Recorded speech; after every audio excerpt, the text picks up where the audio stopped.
We badass. Yeah. Can you hear the music? Yeah. I'm glad you can hear it. It says you can see my disc, Blood and Neon screen, which is weird, but fine.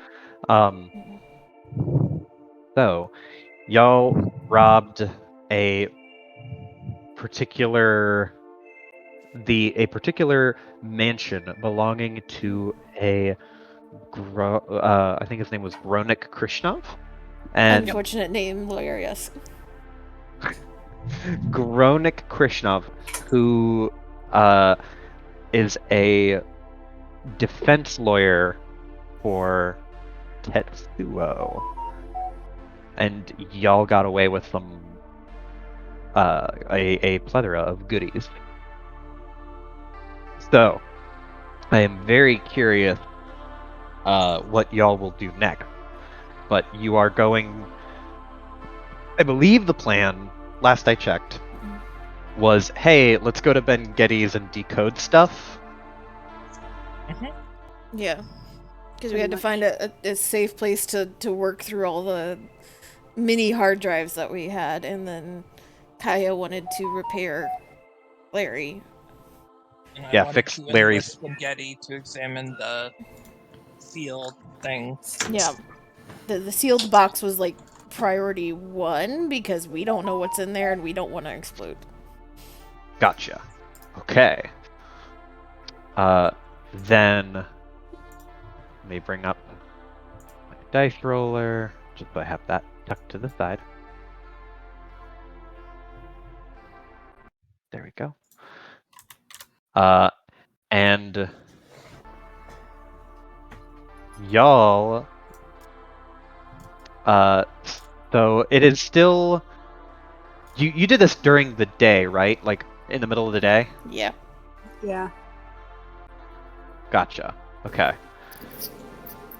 I don't want... We wanted to avoid lawyer being home. Yes. Okay.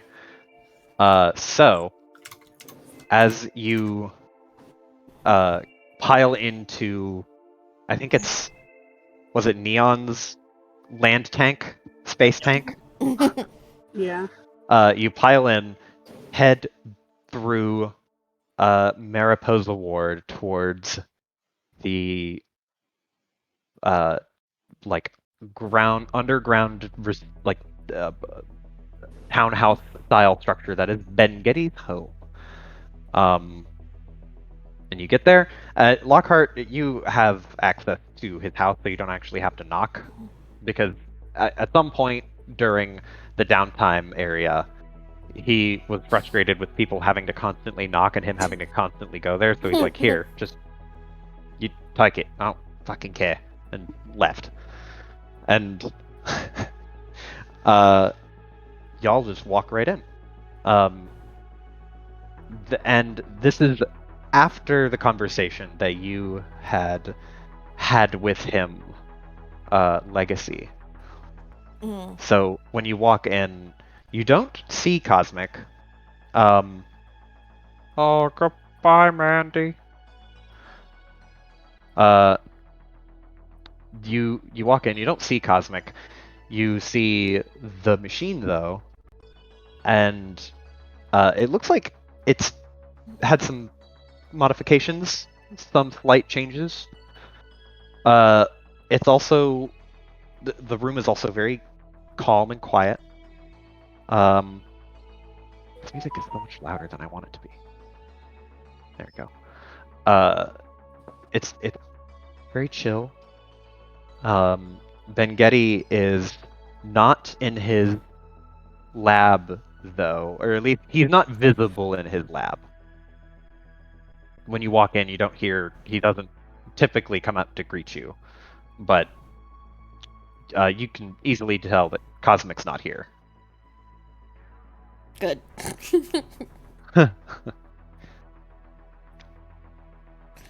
Okay, so y'all have your thieving goods, and you have one face-busted Larry What would y'all like to do? Repair. Repair Larry. Okay, That is Kaya's priority. perfect. Legacy might like set up a passive like for one of the hard drives, like a passive thing with her laptop to try and just start cracking it. The one that she doesn't have to like pay attention, but she is focused on mystery box. And I Okay, don't know, scanning that or some shit to figure it out. Okay, so you take the hermetically sealed box. Excuse me. And like you walk in, just find a spot in Ben Getty's like lab area, and as you're digging around, trying to find a spot to set it up and get everything situated, you see Kaya, since you're going to the area where Ben Getty would be, him like tucked underneath, like on his belly, slid way below this machine that you heard Legacy talk about. You would have seen partially constructed in passing, but all of you see the actual what appears to be some kind of fucking throne. This techno Daedric looking throne of some kind. And Ben Getty is behind it on his tummy, like lid underneath some sort of panel or box. He hasn't responded, so he might not be able to hear you. You're not sure, but you can't see his head. Like his whole torso is shoved underneath this machine. Poke. That's bad. I know. You hear, like immediately, like panicked, scurrying, flinching, and scurries, like slides out backwards and rolls over, and you can see he has a headset on, or not headset, headphones thrown over his head. He just goes, immediately looks like went from anxious and not knowing what's going on to oh. Just puts a hand on his forehead and just goes, do you have to fucking do that? You could have just said hi. We fucking did. You weren't listening. He takes off his headphones. What? Yeah, I just weren't. We told you hi. You weren't listening. You actually shouldn't be on a machinery like that with headphones on. I'd recommend having like a speaker or something. He looks up at the machine and then, like, takes his headphones and slides them off of his neck and sets them on onto the ground next to you, or onto the ground next to him, and he just goes, "Yeah, well, you're not my mom. Fuck off. I can do what I want." And he gets up and starts walking towards a different desk. He sees Larry and then does like a quick double take and just goes, "Oh shit." Oh, okay. Just wait right here. I got your little faceplate. Yeah, you got the screen, right? Yeah. And he starts walking towards one of his other working stations and pulls open a drawer, starts shuffling through it. While he's doing that and helping you repair Larry, which you can roll an engineering check for me. A clever engineering check. Okie dokie. Do.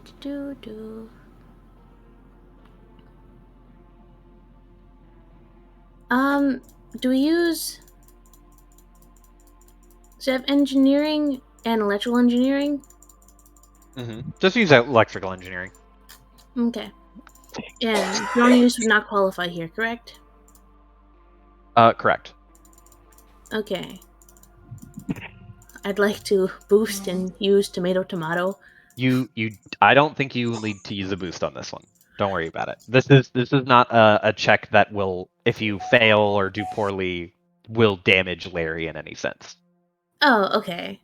That's what I was worried about. No, no.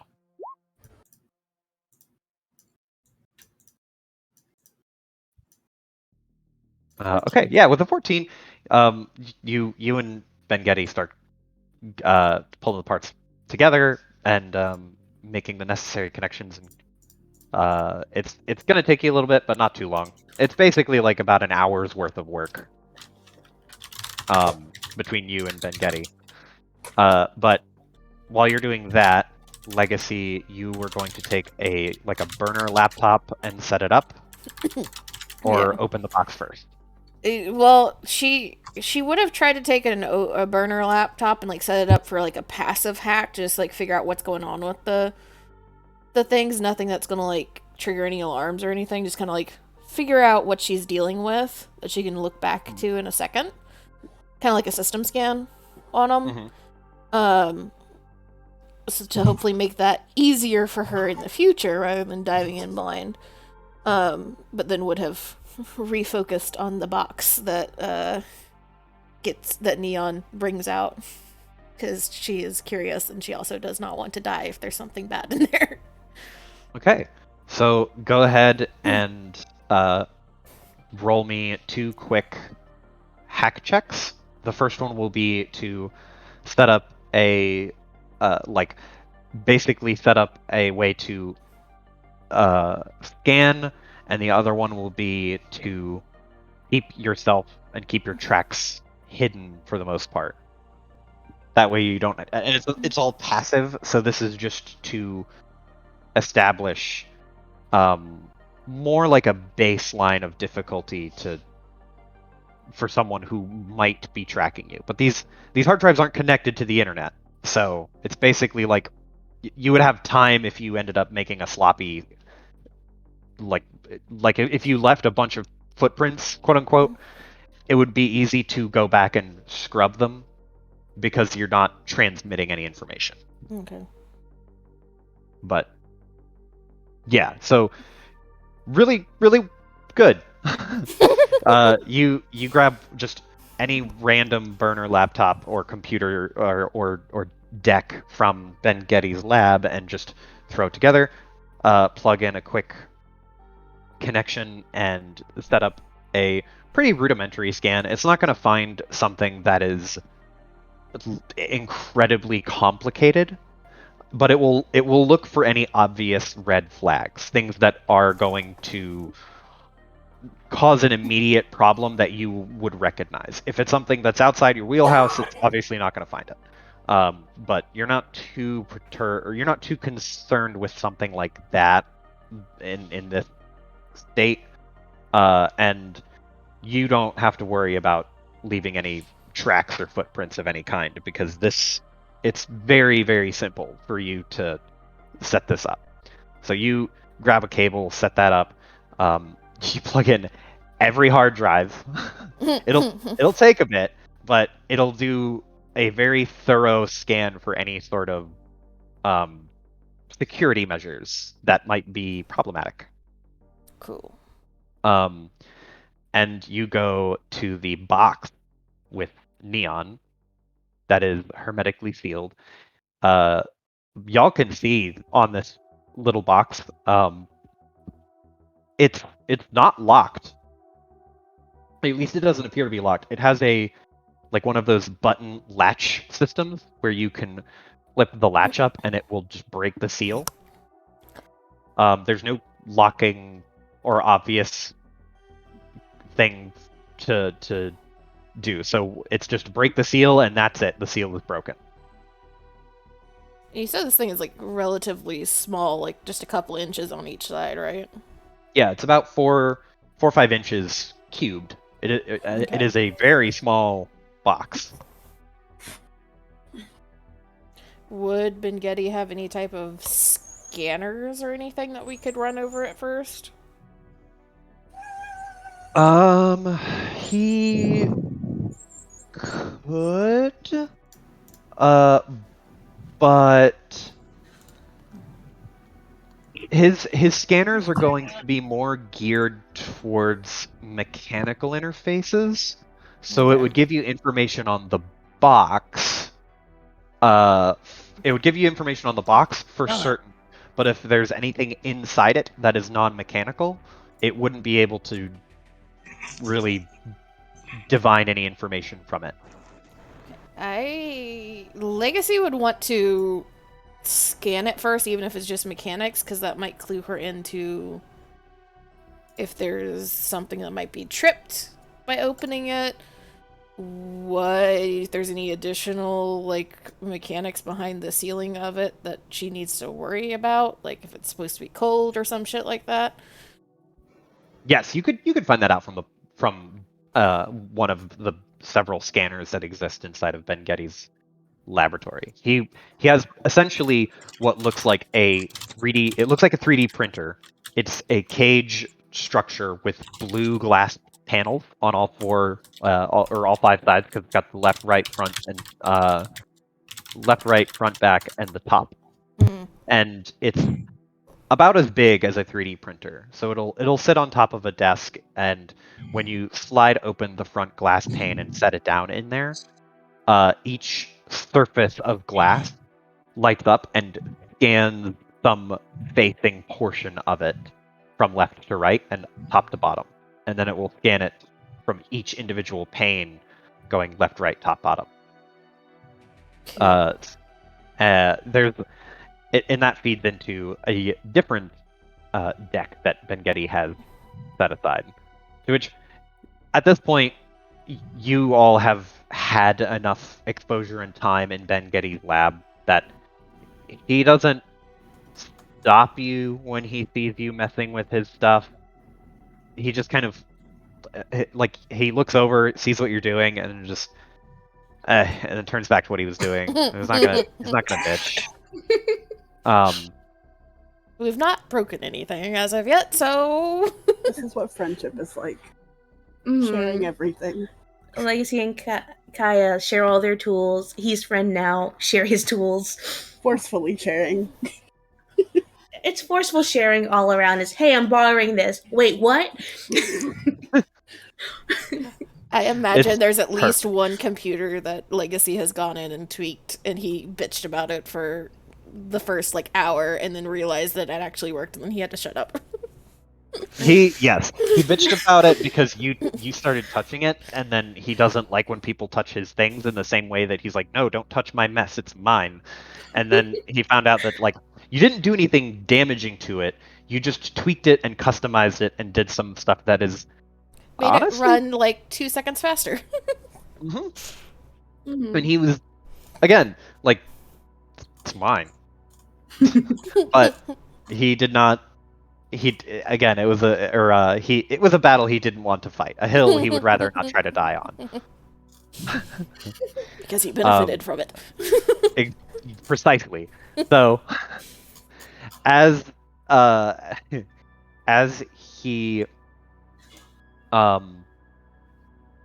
or as the scanner finishes its preliminary examination, I will roll this.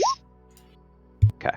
So the scanning machine picks up a couple of specific things. You know that the box is temperature controlled to maintain a room temperature atmosphere. So like 77 degrees, anywhere from 75 to 77 degrees is where it sits. It doesn't need to be kept cold. It is not. It doesn't have any alarms on it. The thought being, because it's a perfectly sealed box, when it is opened, like people will just, you'll know it's a once opened, not opened anymore wax seal kind of deal. Yeah. And it also reveals that the technology used on this box, it isn't Tetsuo technology. It is a different company. On the side of it actually reveals as a digital signature on the box, a 4-letter acronym for GmbH. And that's GmbH. That is a pharmaceutical company, which Legacy, you would recognize it. Oh, joy. Yes, this is if Big Pharma was literally like a building you could point to, that's this company. It's literally like the Martin Shkreli if he was a building. They are very, very opaque. Their business practices are at best tightly controlled and shady, and at worst like covertly criminal. Yes, the name of the company is Hergat Liao GmbH.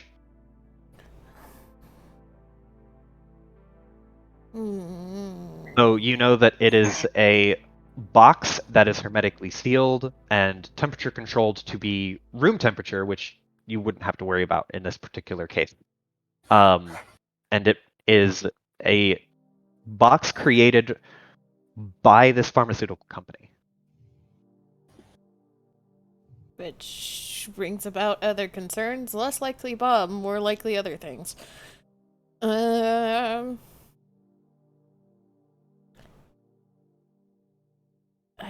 That's probably pushing it too much. No, I doubt Ben Getty would have that.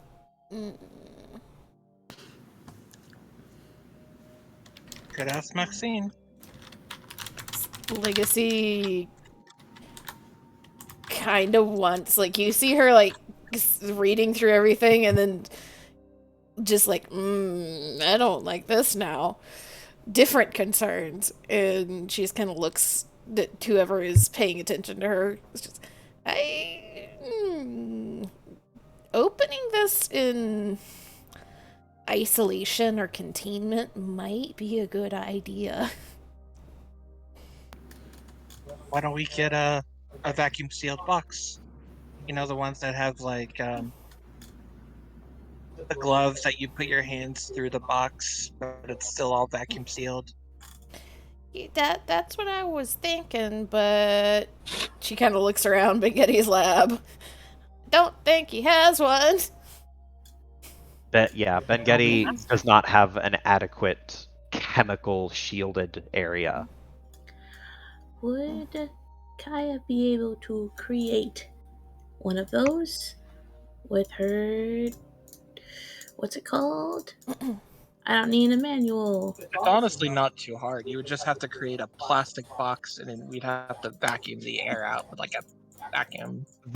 You would have to create a contained area that you could see and manipulate with a perfect seal, but you'd have to put the actual box, the pharmaceutical box, inside it and then close it down and seal it. The alternative would be running some type of fume hood or fume pipe to an outside area so that it's not going to, if it breaches, it doesn't actually need to be perfectly sealed, it just has to be perfectly sealed where you're breathing. Realistically, like, wouldn't it, like, this is just thinking on, I don't think it would just be an item out in the open. I feel like it would be vialed at the very least or something like that. We don't know because we don't know what's in it, because it could be something like organic, even not even powder, because we're dealing with weird shit. So as much precaution as possible is not unwarranted, especially knowing Joe's penchant for horror. Hey, that is not fair. I will say, Legacy and Kaya, you both know Maxine used to work for Ogremok, which is a manufacturing chemical agent and engineering company. She might have a fume hood or chemical station at her house if she has a lab, which she probably does.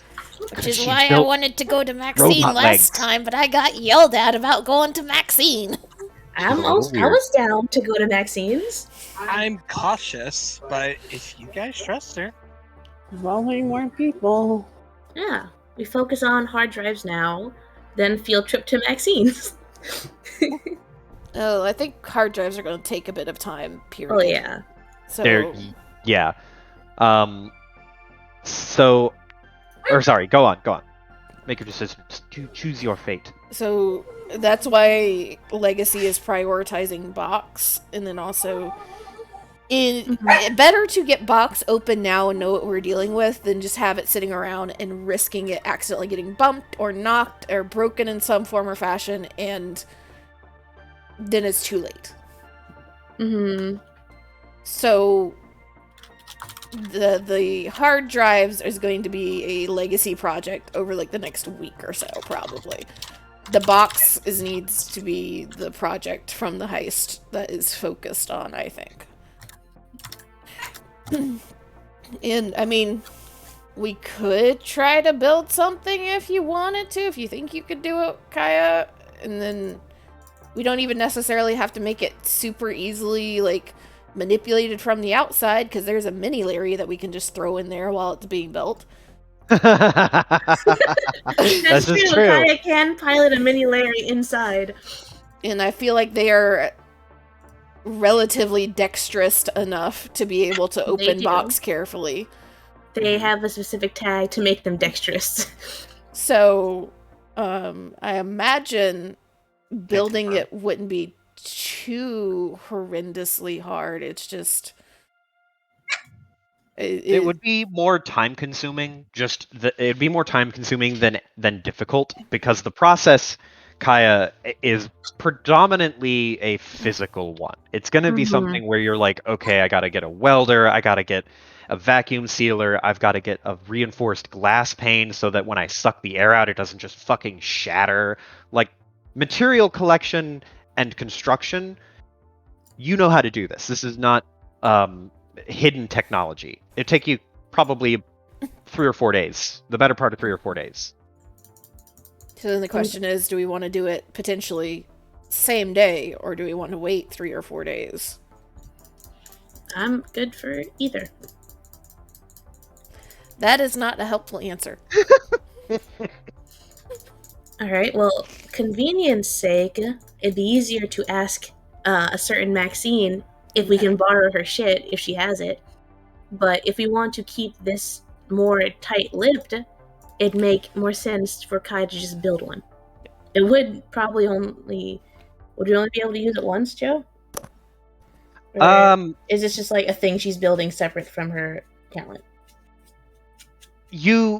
I would say that you could build it and get multiple uses out of it, but it would strain it, so you would need to be...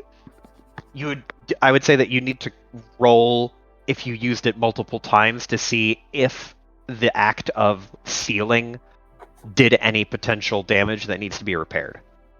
Okay. So yeah, it's just a matter of, do we want to involve Maxine? If we don't, Amy, then Amy, what? We understand the repercussions. We were asking for a decision rather than the explanation. Well, why are you asking me? It's a group decision. Because we need a vote from everybody. You're in the fucking group too, bitch. Why the fuck am I first? You go first. Legacy would want to go to Maxine because she wants it done sooner rather than later. There. Amy! Okay. Sensing a lot of group tension. Legacy was talking about Maxine last time. Yeah. I think sooner rather than later is good too. But I do think it's cool to build shit. But I think I would prioritize sooner rather than later over Kaya building something. Okay. Lockhart wants to keep it in the circle of friends here. Piper? Piper's in the restroom. Damn it! Let me scream at her. Give me a sec. Piper!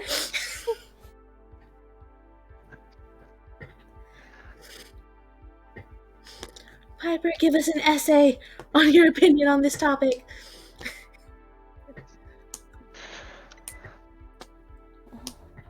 I will say in the interim, you would have spent enough time to, So, get partway through. Oh, go ahead. Piper says if we can build it ourselves, that would be better. Fucking It's a tie. split down the goddamn middle. Roll a die. Roll a die 1 to 2 or 2 to 4 or 3 to 4, whatever the fuck. I don't know. That's the easiest way to do it. Evens, Maxine's, odd, Kaya. Yeah. Maxine. There we go. Maxine. Okay. Alright. But at present, it's been about a half hour. You have gotten through part of the scan, and Kai, you have gotten through part of repairing Larry. And Legacy, the scan that you have, just as a preliminary, you can see that the deck you've set aside to scan the hard drives, the first step to it is to consolidate all of the files and how much data there is to quantify it, and the second step is to start sifting through it. It hasn't even gotten through 10% of the amount of stuff that is on the hard drives. There are terabytes of data here. Legacy goes and checks on the scan, sees this, and you just hear this slow breath out, slow deflation. It's she sees her next week and a half of her life flashing before her eyes, and she does not enjoy it.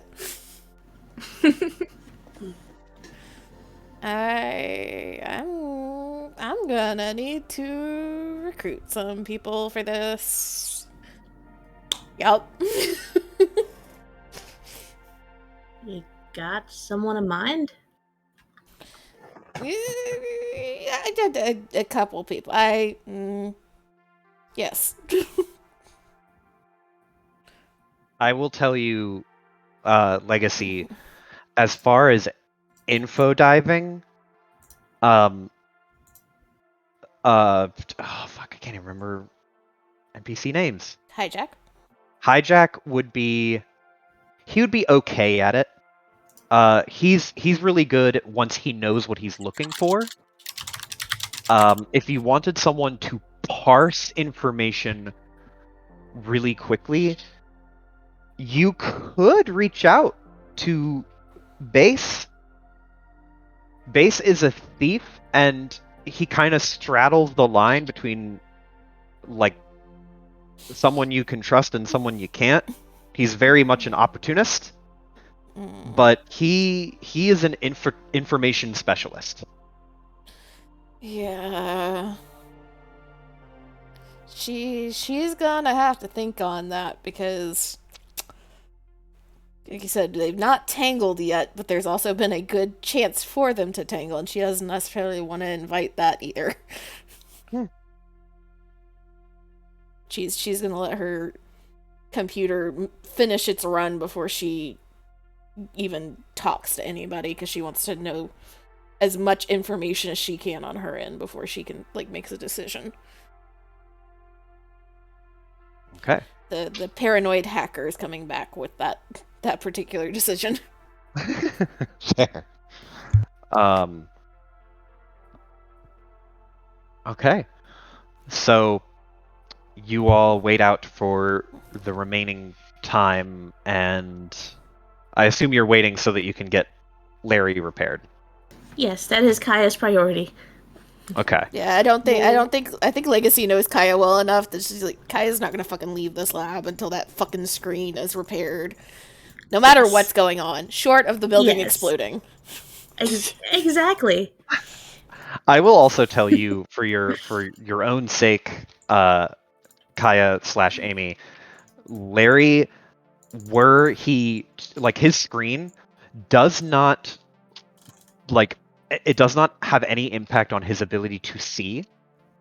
So it's not a visual input. It is a It's a screen. yeah, it's literally just to make everyone else see what he's feeling and doing. Yeah. So just in case you're like, oh no, he can't see, his face is gone. It's like, no, No, he just I can't know it's a emote. screen. Okay. Yeah.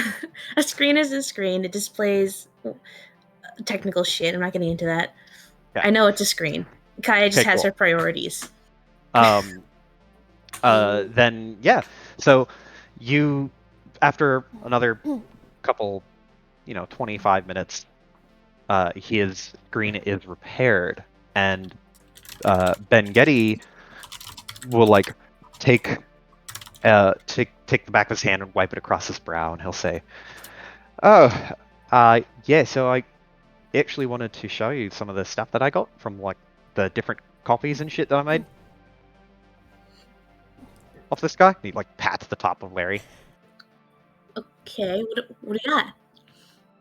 Okay, check this out. So I've been running Okay. some simulations, and he like is walking backwards, talking to you. He's going through a little bit of techno babble, and he walks you over to one of the other decks that he has set up. You see them doing this. Legacy. You've seen that computer. That deck is probably Ben Getty's most hardware-wise impressive machine. It is meant for digital simulation and manipulation on very large scale. It's also it's also hooked to the full dive machine, and that is where he does his data analysis when he receives brainwave information from the person in the full dive machine.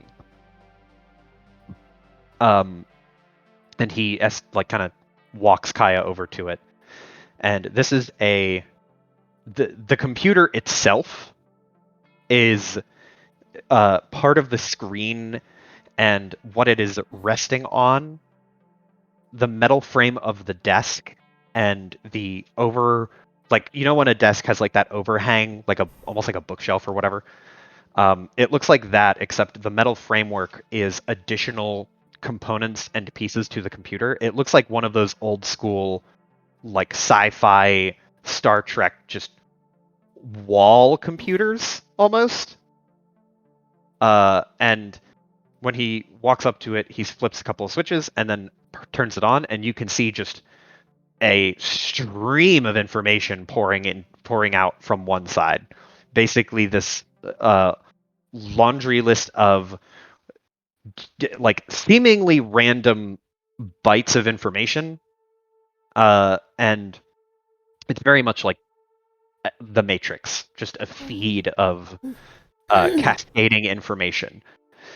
And Ben Getty looks at it, and he starts pulling some specific sequences out, and he's like, so I found these couple sequences, right? Which these in particular are really interesting. They developed probably after like the 4th, 5th cycle of testing.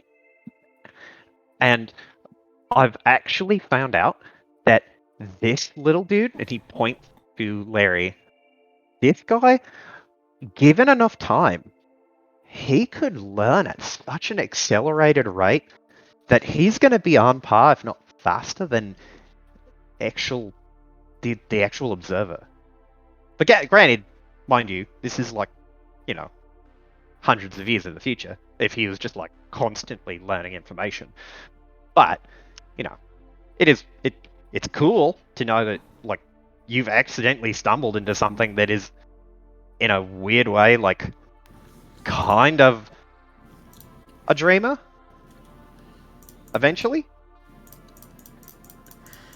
Oh. Hold on a second. Hold on. Like, scooch over a little bit. Let me look at this. This sequence? This one? Yeah. You can see that there's 3 or 4 of this string of data that appears here.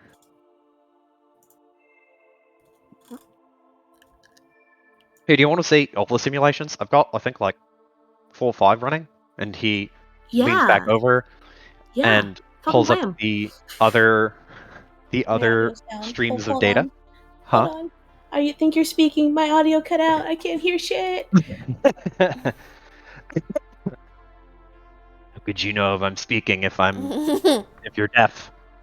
Oh, Hello. I can hear you now. I saw the lights going on Discord, but I couldn't hear anything. I was like, oh no. Okay. Sorry. So, Continue.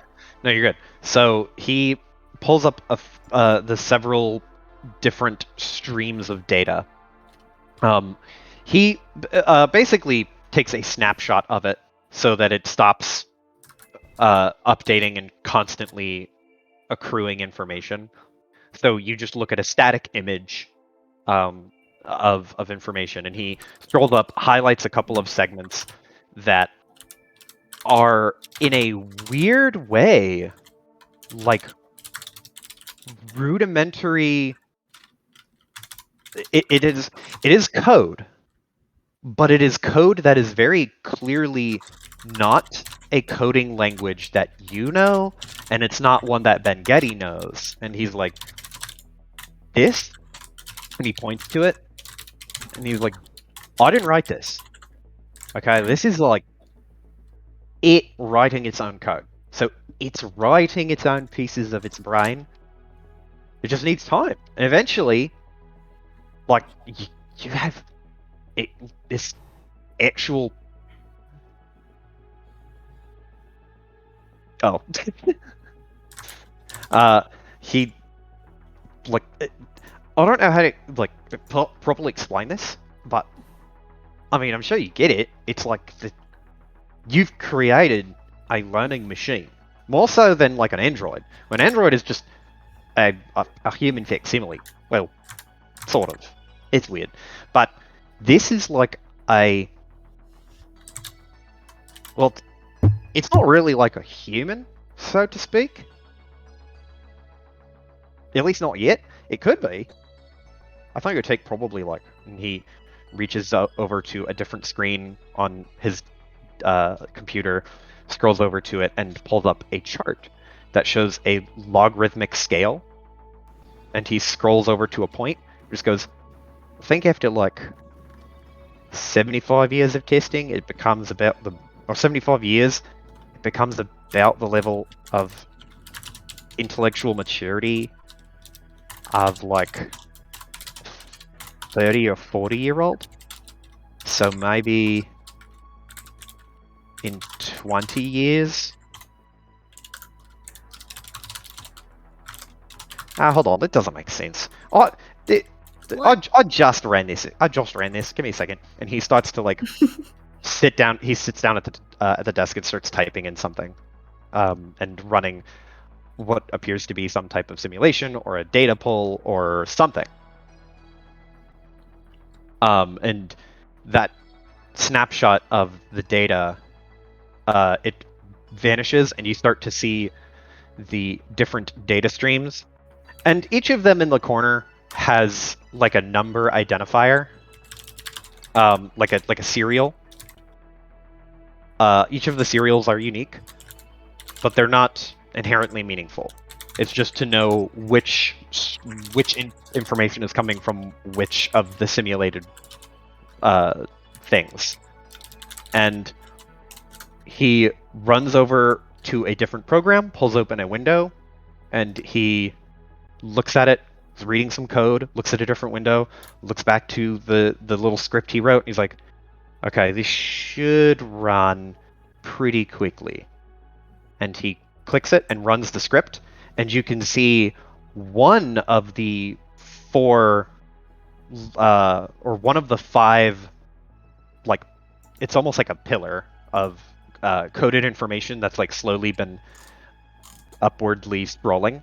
One of them just starts rapidly scrolling, like fast, almost like when you spin the wheel on like a game show. It is just scrolling and scrolling and scrolling and scrolling and scrolling and scrolling. And Ben Getty's like, okay, well, give it like, I don't know, 5 minutes. And you can see on the right where his chart was, it like the logarithmic chart is erased and then starts to build again. And this time it's much steeper. There we go. It's much better. I don't know why it struggled to learn that step time I just had it. On average, it takes about like, I don't know, probably 5 years before it gets to the maturity, or at least it should be 5 years before it gets to the maturity of a roughly like a 30 to 40-year-old person, not men, because it's genderless.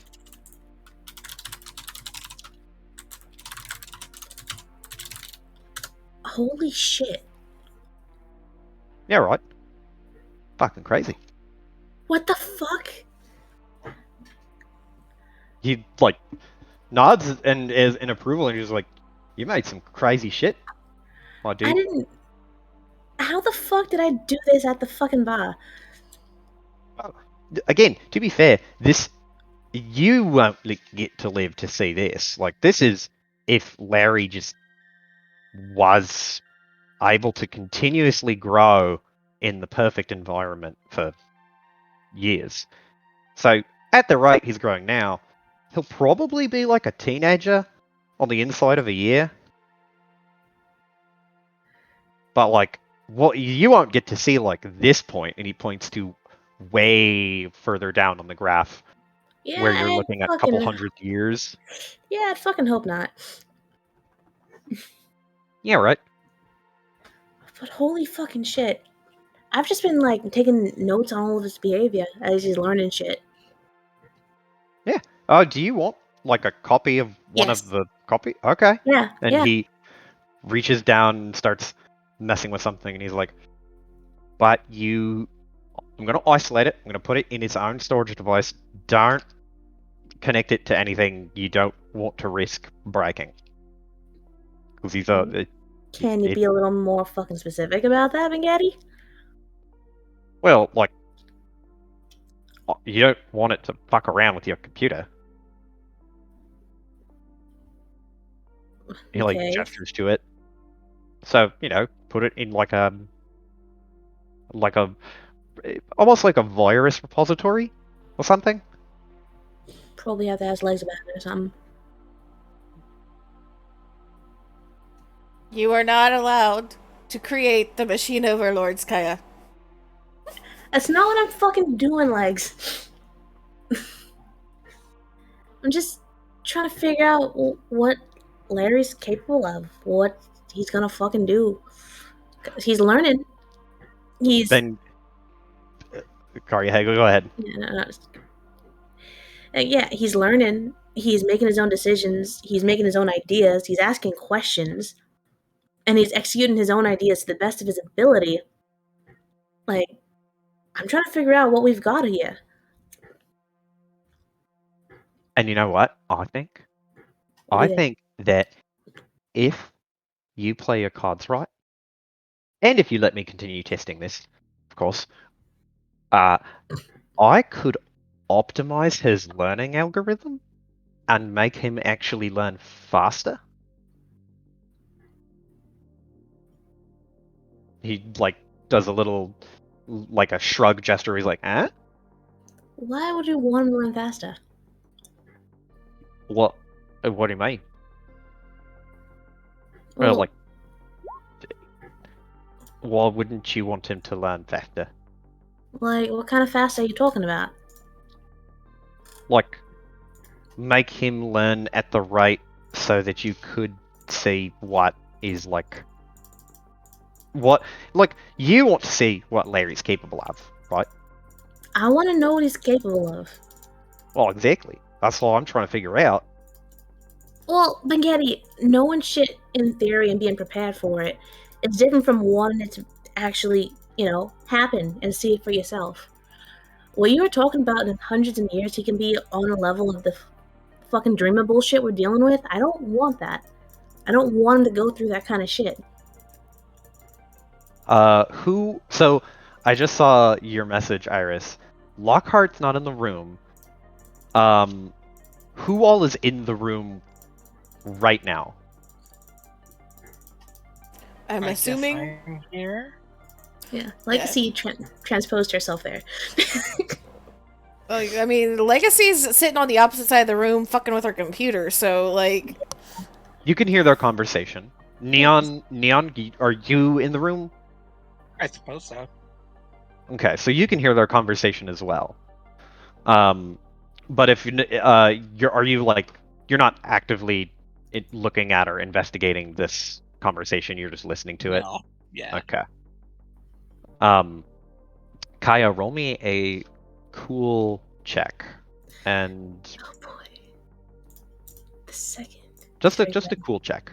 Just a straight cool check. Mm-hmm. Should I boost this? I'd like to boost this. Is this possible to be boosted? Mm-hmm. Okay. I feel like the second I respect Kaya and made her cool her dump stat, you just have me roll cool multiple times a session now. I'm trying to give you a leg up on information. I know, I appreciate it. So It's just funny. you say why would I want that to like the premise of getting Larry to be on the same magnitude of intelligence as this dreamer creature, and you can see like a genuine like perplexed confusion, like why would you not want that? And from Ben Getty, he doesn't say anything, but he looks at you like, I don't understand. So what do you want? Him to be alright? Him to not... Well, he's not like hurt or anything.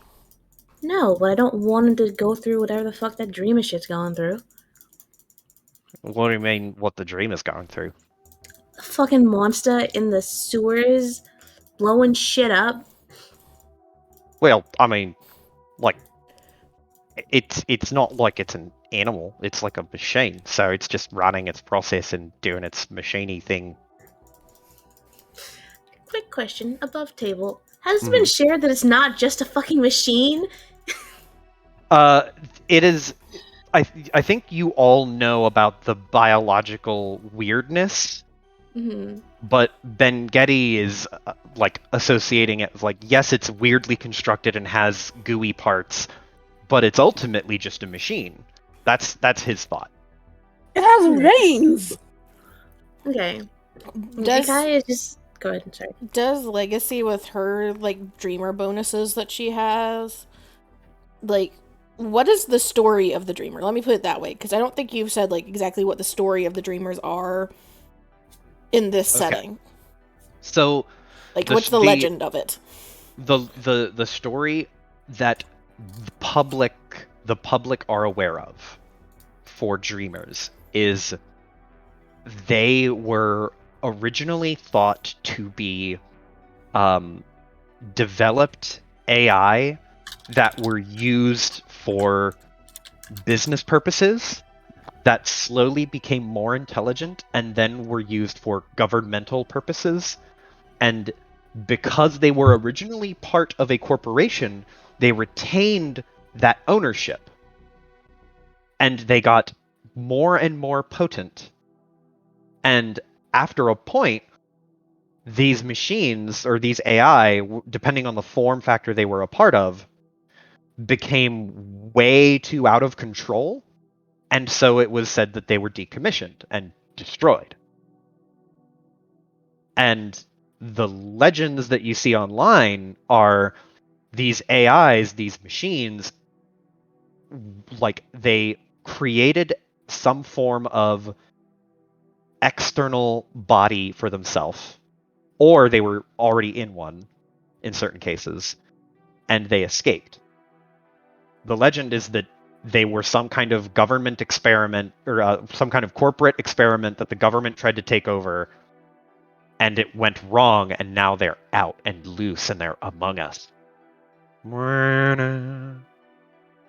So, the like more conspiracy theory side of it is the one leaning towards like their android bodies. AI put in like hyper advanced android bodies of some sort. Yeah, the more conspiracy theory side of it is like the thing is in some form, some physical body, and it is running amok in a secret way, and its motives are unknown. And none of the like legends or conspiracy theories, or at least more widely known or like have more traction, say anything about them being organic in any form or fashion.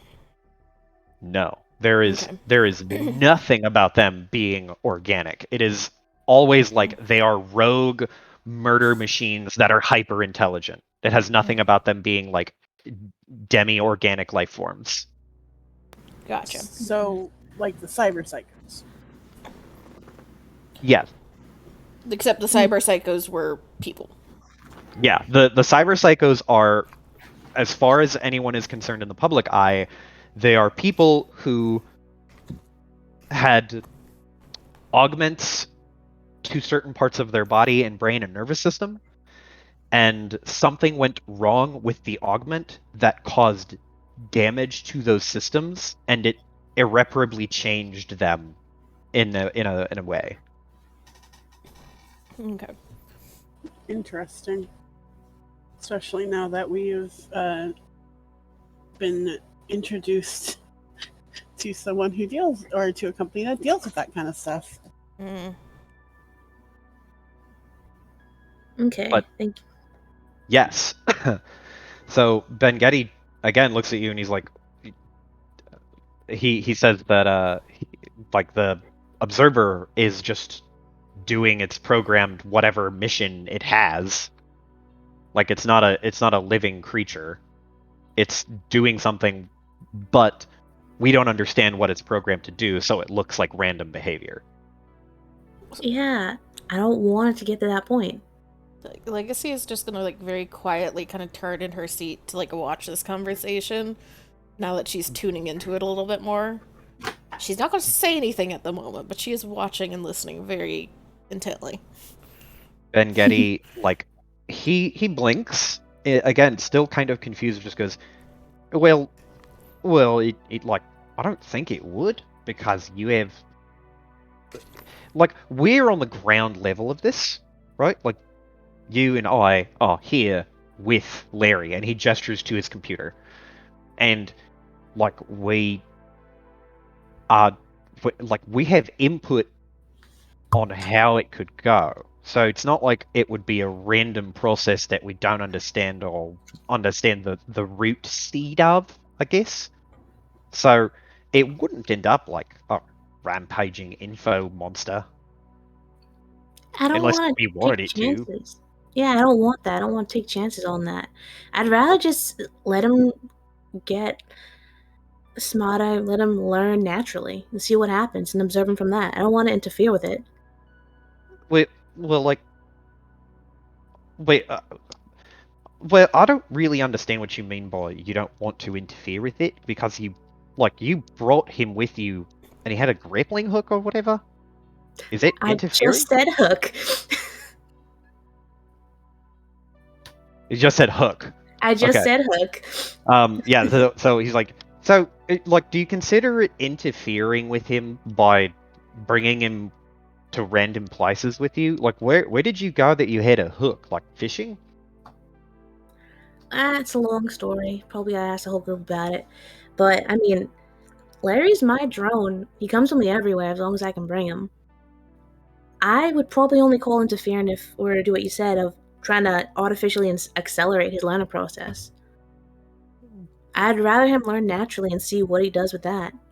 Well, it's a machine, so it's not actually like a natural learning process. It's just learning as information is presented to it. So I mean, it theoretically learn even faster than this, and he gestures to his computer again. Yeah, but I'd rather just see what it is as it is. I'd rather not try to fuck with his learning process. Well, I mean, like, do you consider this learning fucked with? And he gestures to the chart that he has. No, This because is like, I'm not considering this to be like, he does in air quotes, fucked with the learning process. This is like optimized it, really. optimize it. Yeah. I don't have a plan to use an optimized Larry for shit. Well, Like, I don't have no reason to fucking optimize him. Larry's just Larry. He's my drone. I don't have a reason to optimize him, and I'd rather not risk shit. And I'd rather just see what it does naturally. I'd rather see whatever the fuck I did to that new clever tag I added to him. I'd rather see what it does as is without altering it in any way. Or putting him through programs to optimize his learning process. I'd rather see what he picks up on as he goes through what would have his regular life, which is just following me around, helping me, exploring, stacking all legs' Red Bull can she leaves in the fucking corner.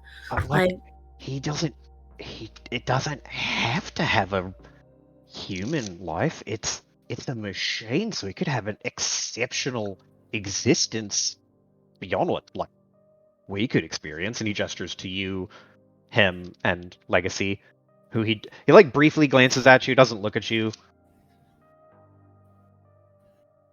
Think about it. Like, if you knew you were going to live for like 15 or 1600 years, and your brain had nearly quintuple the capacity for knowledge, and it did not suffer from attrition, would you want to go this slow? You could effectively teach yourself every instrument that existed in like 4 hours. What's the fun in that? What's the fucking point of that? Yeah, you know all the fucking instruments. You know them in 4 hours. Are you gonna play them all right then and at hour 5? Why, if you have all the fucking time in the fucking world to do shit, why not just take your time and enjoy learning shit?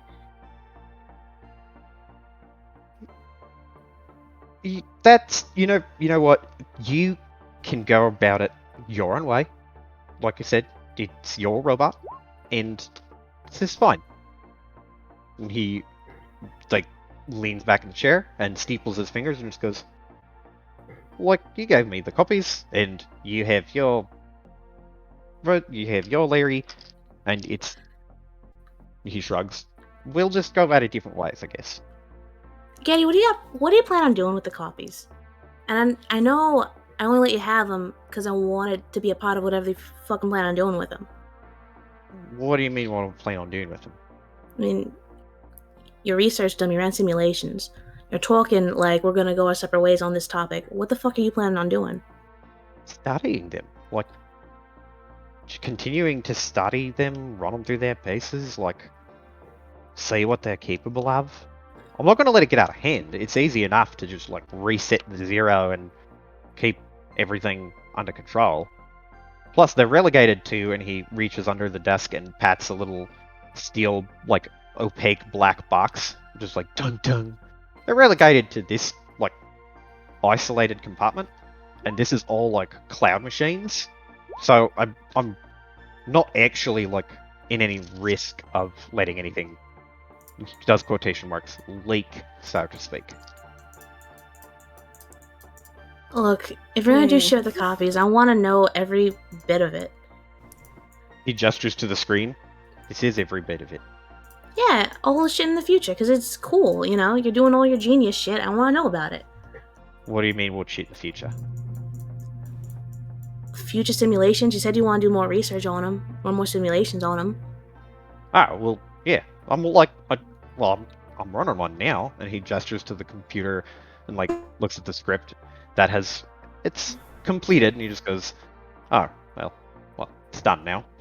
And you can see that one of the pillars of information has stopped spiraling quickly and has slowed back to the normal crawl. He's like, yeah, there you go. So, is there any specific sort of interest you had, so I could like maybe run a simulation for something specifically that you had curiosities on, and maybe show you research that might be interesting, rather than just a generalized learning schema? How specific can I get? Well, it depends. I have to be able to quantify it, but I suppose you could get as specific as you want. I could do the instrument thing. That would actually be remarkably easy. Yes, you should do it, yeah. Yeah, okay. And he reaches over, types on his computer, and then you look at one of the you can see on the extra screen, one of the pillars, as it's ticking and ticking. This is a different one from the one that was speeding up. It just cuts and goes blank.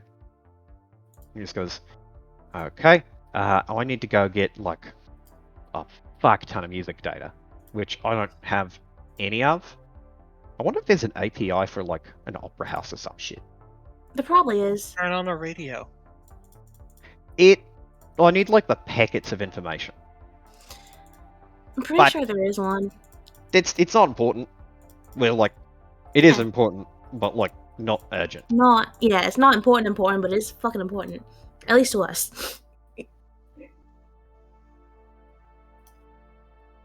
Yeah, we can do it later.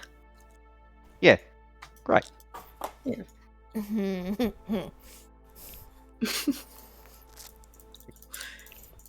Legacy is still turned around watching. He's still very intently, mildly concerned to look.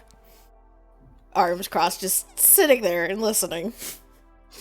Kaya, roll me a clever check, and add your electrical engineering, because this would be related to Larry. I'd like to boost this too. Might as fucking well. Mm-hmm. I feel like this is important. All of my boosts have been 1 so far. Yeah, it's been rough, but you look at like during this conversation, Ben Getty has repeatedly mentioned like his ultimate goal is basically just research and learning and trying to understand what you made and what it will look like when it hits the quote-unquote peak of its form. Because he created a learning algorithm.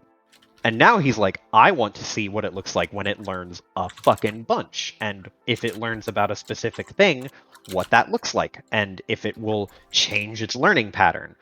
And just all of these different potential ways of examining it. And you watched where he tapped his hand against the box, and he talks about isolating the different AIs.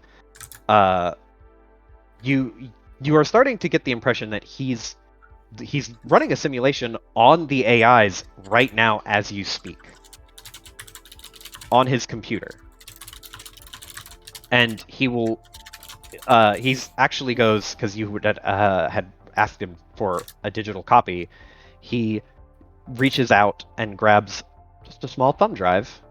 It has enough storage on it to hold the single AI copy.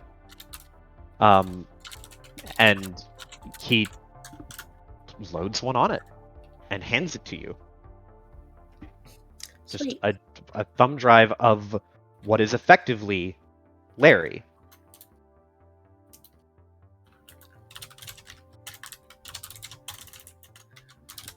Okay, I gotta tell my brain to shut up, because it's being mean to me. Oh, what's wrong? Don't worry about it. It's game relevant. It's not serious, don't worry. What? Okay. Kai is gonna fucking take the thumb drive, twirl it around her thumb. Sweet, thanks, man. Pocket. Zipper pocket. For the duration of this conversation, Larry, the one that is in the actual robot body you built, Mm-hmm. has he been? I assume he's been off. Like you shut him off and repaired him, and then you turn him back on afterwards. Unless you wanted him to be on for this whole conversation. I imagine she did the startup, so he's like slowly turning on, and she's Mhm. like patting his head. Okay. So, right about this time, Larry like winks on, and his new screen is repaired, and he starts bubbling up and rolls over to you, and like resumes his typical, or assumes the typical position of sitting on top of your head. Hey, bud. Ben Getty looks up and just goes like, "Hi, you want to see like, I guess your siblings or something?" Oh God. And he gestures to the computer and he's like, "Check it out. They're all like technically older siblings, but still kind of siblings." Are they technically older? Well, I mean, I mean, aren't they yeah. younger, technically? No, look. And he points at the graph that, as you can see, stretches out to 1200 years. Benghetti, you could just reset it back to 0 and they'll be younger again. It's true. I could. I mean, I have been, but like I did Yeah. for this one, and I have to actually like memory wipe it for it to fit inside of like a portable drive. So technically, you have like a baby Larry in your pocket, and Larry just blinks. Me? Sorta. Basically, yeah. It's just like it's literally you, but just before you were you now.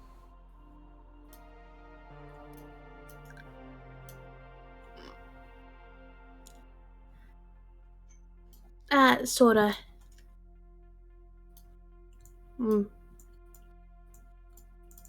What?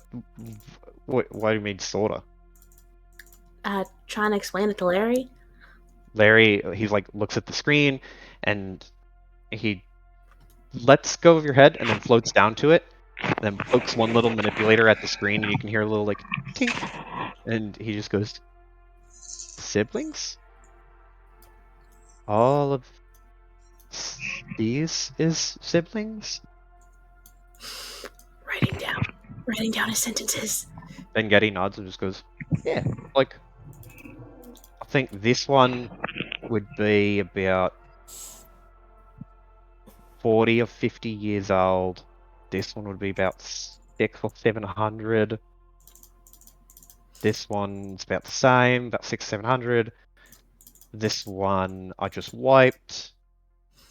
Oh, you know, how many are there? He, without looking up, he just goes, 5. Well, 6 now that you have one. Alright. Is this the thing that I rolled for? Yes. Okay. Well, we can't all call him Larry. We gotta name him. He, like, And blinks that's the and then point when looks up Legacy at you. just sighs and rolls her eyes, and she's heading out of the lab to go find Lockhart. Ben Getty looks at you and like raises an eyebrow and is like, "Well, you want to change?" Well, like I was going with your original naming convention. So like, and he points to the serial numbers, You already and you named can him? see they all start with an L. As in, like, just the serial numbers? It's L dash something something something. L dash something something something. You know, Getty, you're a fucking genius. They should all have names that start with L, but not fucking numbers and shit. Well, like that's to be fair, these are like the iterations. This is like Larry 412, 413. This one, it starts with a 1, but it's actually like, because I was experimenting with the actual internal parts of the card, so I wanted to denote that it was separate. But this one's only like version 4,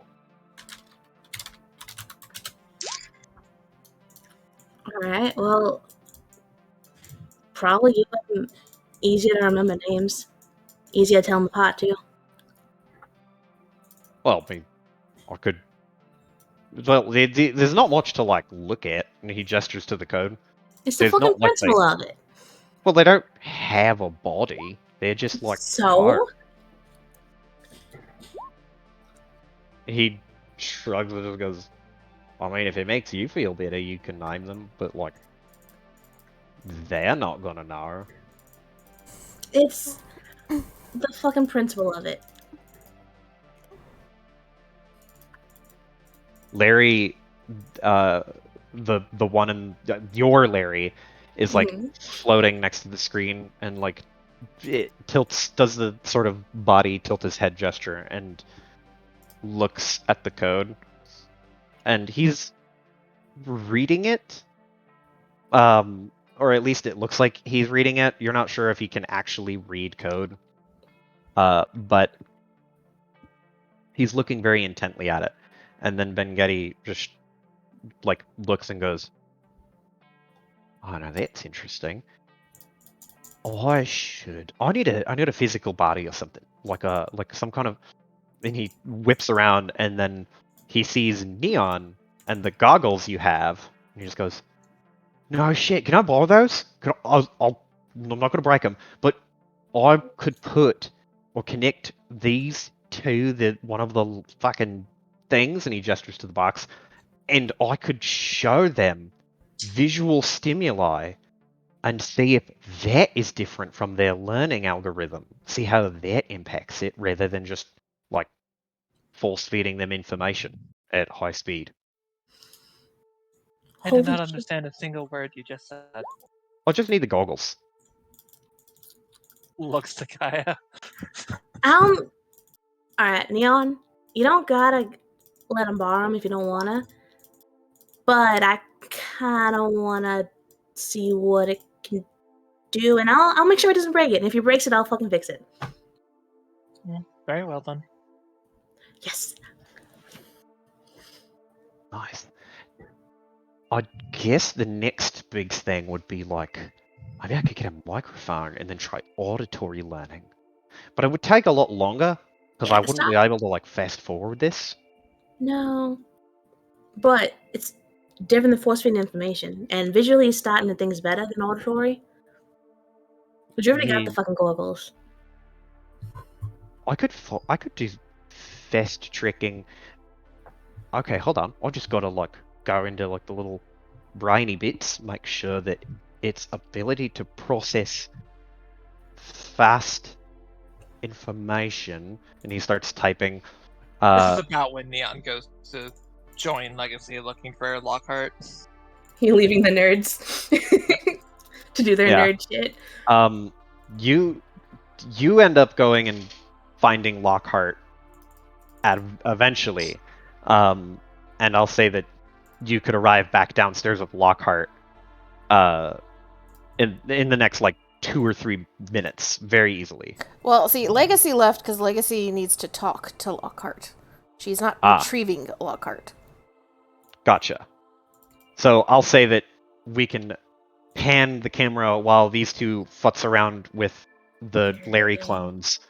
We can have the Lockhart and the Legacy conversation.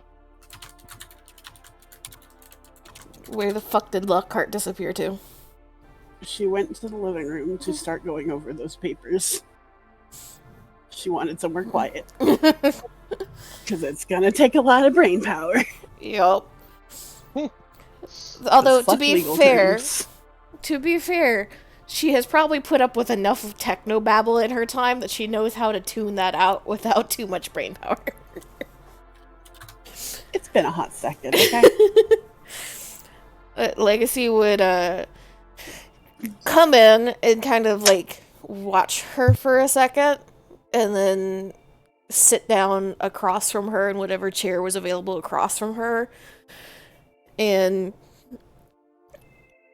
there's a moment where it's kind of painfully obvious that Legacy is trying to figure out how to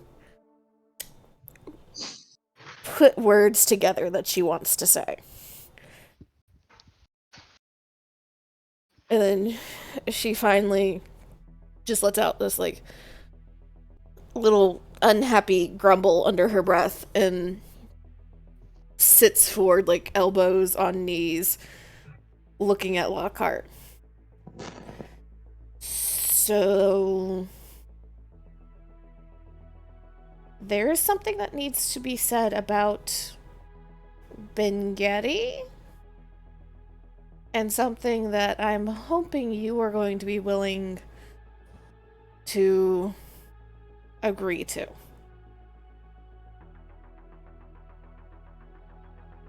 Lockhart, like, I imagine she has, like, all the papers, like, kind of on the table, and it's, like, sifting through them and whatnot. Mm-hmm. And she doesn't really look at you, like, because she's still focusing on the papers, but she is listening. What exactly do you need of me? Do you understand at least the basics of what he's trying to do with the full dive in there? She nods her head, kind of like, she just nods her head.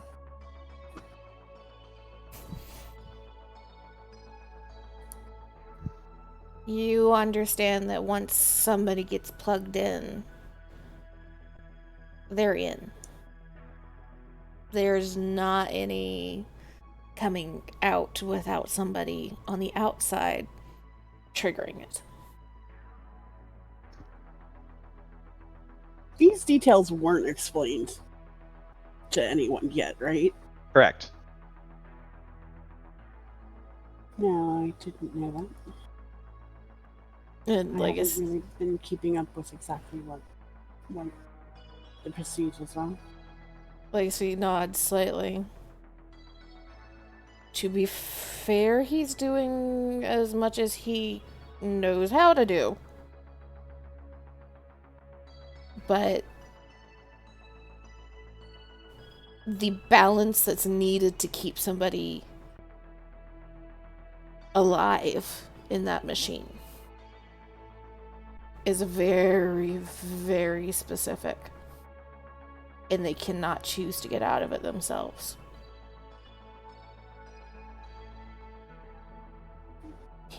He started testing on Cosmic a couple days ago. And left him in for far too long for a test. I'll put the papers down and look up, focusing more on what you're saying. And, what do you mean keep someone alive? And how long are we talking here?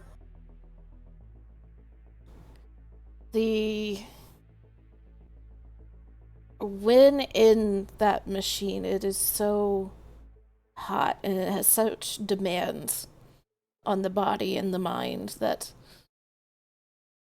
nutrients have to be given, water has to be given. Without an IV drip, I don't think anybody would last more than a couple minutes. And the longer you're in there, the more other needs need to be considered. I assume Johan has factored all that in. Yes. But third test out, he left Cosmic in there for 14 hours. And it was only because I came and told him to get Cosmic out that he stopped.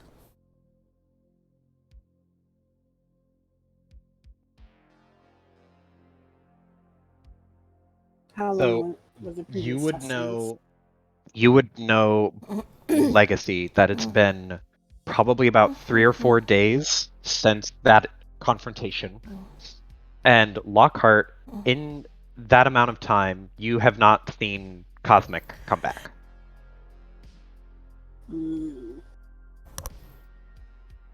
Yeah, I mean, Legacy also would have just been like checked in once or twice in that time period of like, is Cosmic still alive? Is he okay? Yeah. So if for every time you would have checked in, Cosmic would not have been there. As far as like her texting him. Yeah, he's like Cosmic's not here. Cosmic's at home. So Cosmic just ignores her texts. That's what you're saying? Oh, Cosmic. Oh, no. Sorry. Cosmic would say, yeah, Ben Getty said that he didn't need me to come today or something. Like something to that effect. Okay.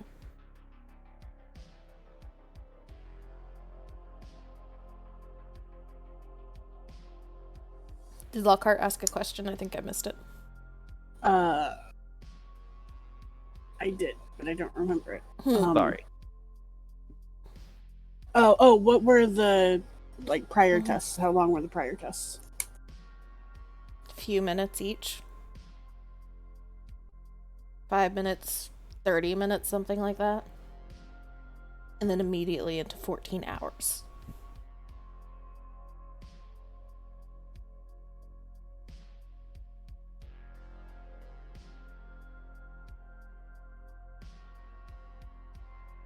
I'm not saying you need to go yell at him or anything. We talked. I can't imagine that went well. Better in some ways than I think you're imagining, but concerning in even more ways. But he agreed that he would be more forthright, follow more careful protocol. But you're here more than any of the rest of us. If somebody's in that machine, somebody needs to be here with him.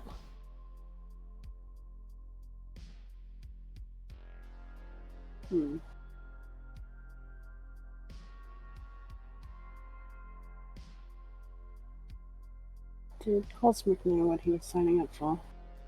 Not for 14 hours.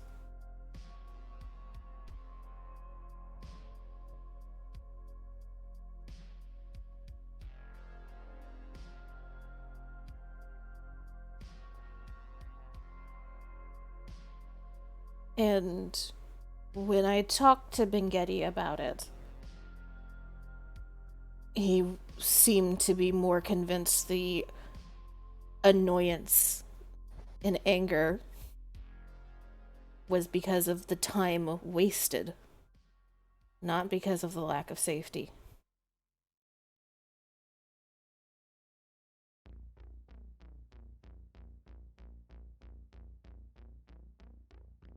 How normal would this be? So throughout the entire time that you worked with Ben Getty, he never had another live test subject. He never actually was given any test subjects. All of the experiments he would do and all of the tests he would run were purely from a functional level and not from and it was always something very mechanically intuitive. The only time he had any sort of test subject was when he scanned his own brain.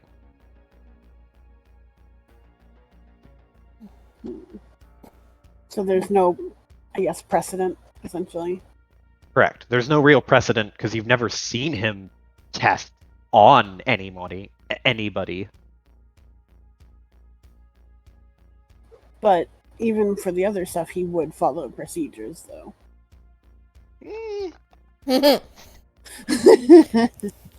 You forget the mad scientist part of mad scientist. I know. The procedure following was he followed safety procedure in two ways. The first primary way he followed it was any safety procedure that protected his equipment from being irreparably damaged. Not damaged, just irreparably damaged. And the second safety procedure he would follow is his own personal safety would be priority. So he didn't want to hurt himself, and he didn't want to permanently break his machinery. Beyond that, he violated pretty much every safety precaution you can think of. He broke many machines, he just was able to fix them in the ways that he broke them. So this is not out of the ordinary in a sense. In a weird sense, but yeah. With what you remember, Lockhart, this is like the logical conclusion of he's safe, and he's going to push whatever machine, quote unquote, he's working with to the limit so long as he can repair it. Okay.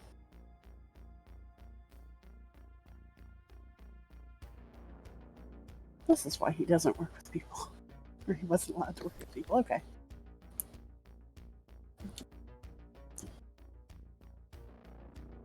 So what did Legacy last say? I'm sorry. You were asking about Cosmic, I think, and she's like, he didn't agree to 14 hours. Okay.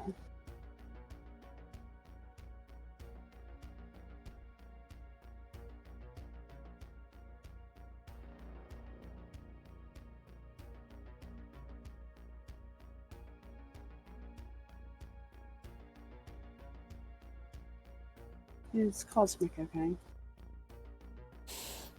Legacy just kind of sighs and nods. Physically, yeah. Like I said, Bengeti did what he knew how to do to keep him physically okay. He kept him hydrated, he kept him with nutrients, Cosmic just came out tired. But other than that, no one wants to get put in an experimental machine like that without being fully informed.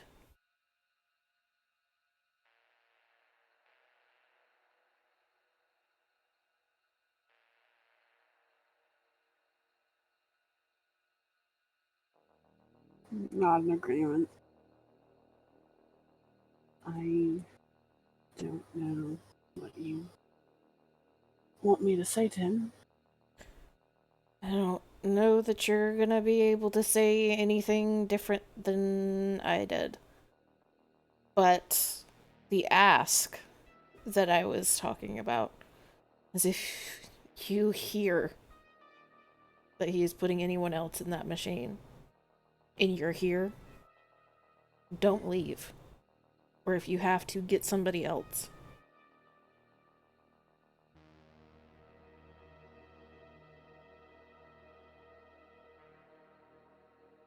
Do I think Bengeti will do what he can? Yes. But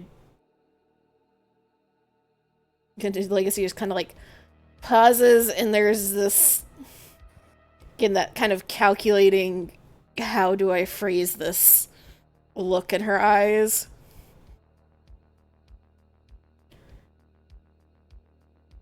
And she just kind of like bows her head. I don't know that this is the best way to phrase this, but this is the only way that I can think to. He doesn't think about the people. I don't know that he has the empathy for something that could be this dangerous by himself.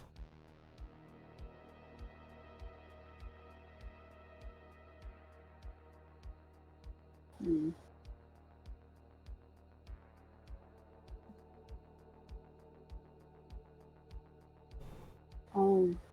I'll stay here and keep an eye if he's running that machine again.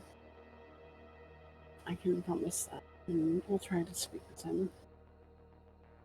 I don't know what good it'll do, but I'll try. Legacy kind of nods. He realized he made a mistake somewhere. And he was trying to figure it out. So, again, it's not a need to yell at him. We had a conversation, as fucking insane as that sounds.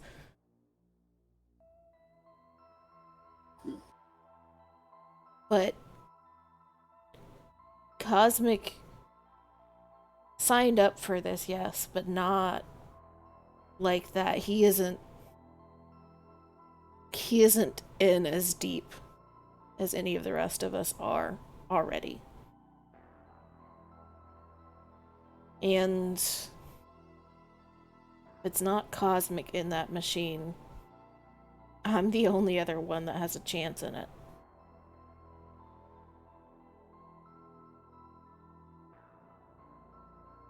I do not want to be left alone with him in that lab. In that machine.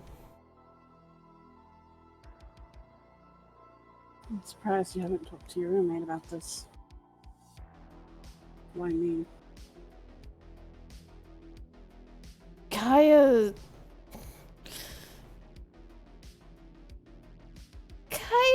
gets a little bit angry a little bit faster than you seem to.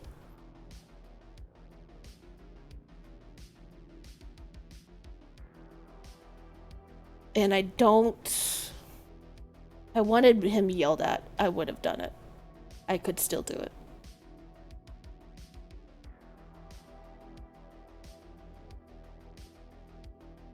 And she has some issues of her own to sort out.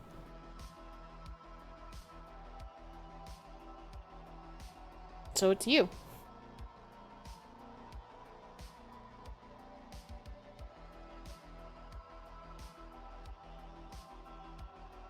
Well, I'm already here anyways, so it's not that much of an ask.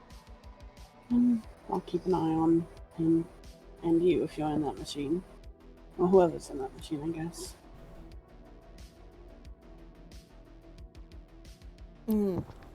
Legacy just kind of nods and leans back in her chair again. And I'm assuming that's probably right around the time Neon pops back into the room. I could say I would think that Neon could have snuck into the room towards the end of the conversation, heard maybe some of that exchange, if you want. Okay. Do you want the juicy drama bits or not? I mean, yeah, I'll show up. Yeah. Yeah. Like, I'll try to impress upon him that people aren't tools. Legacy just kind of snorts slightly.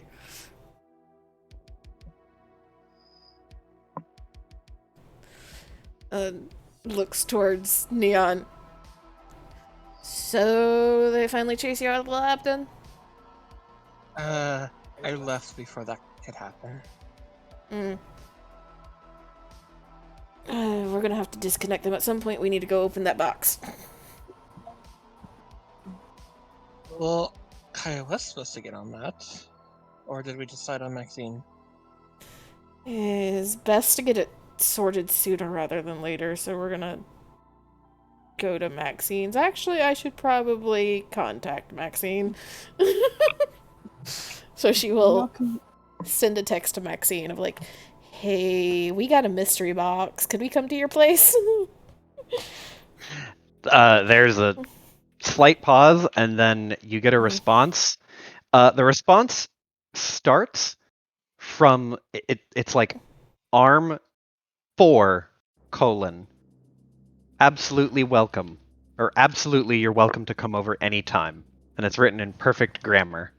Miss Maxine is not available at the moment, so I am answering her text messages. Oh boy. You guys just see Legacy like look very confused. Wait, can you repeat that? Mr. Raymond was yelling at me.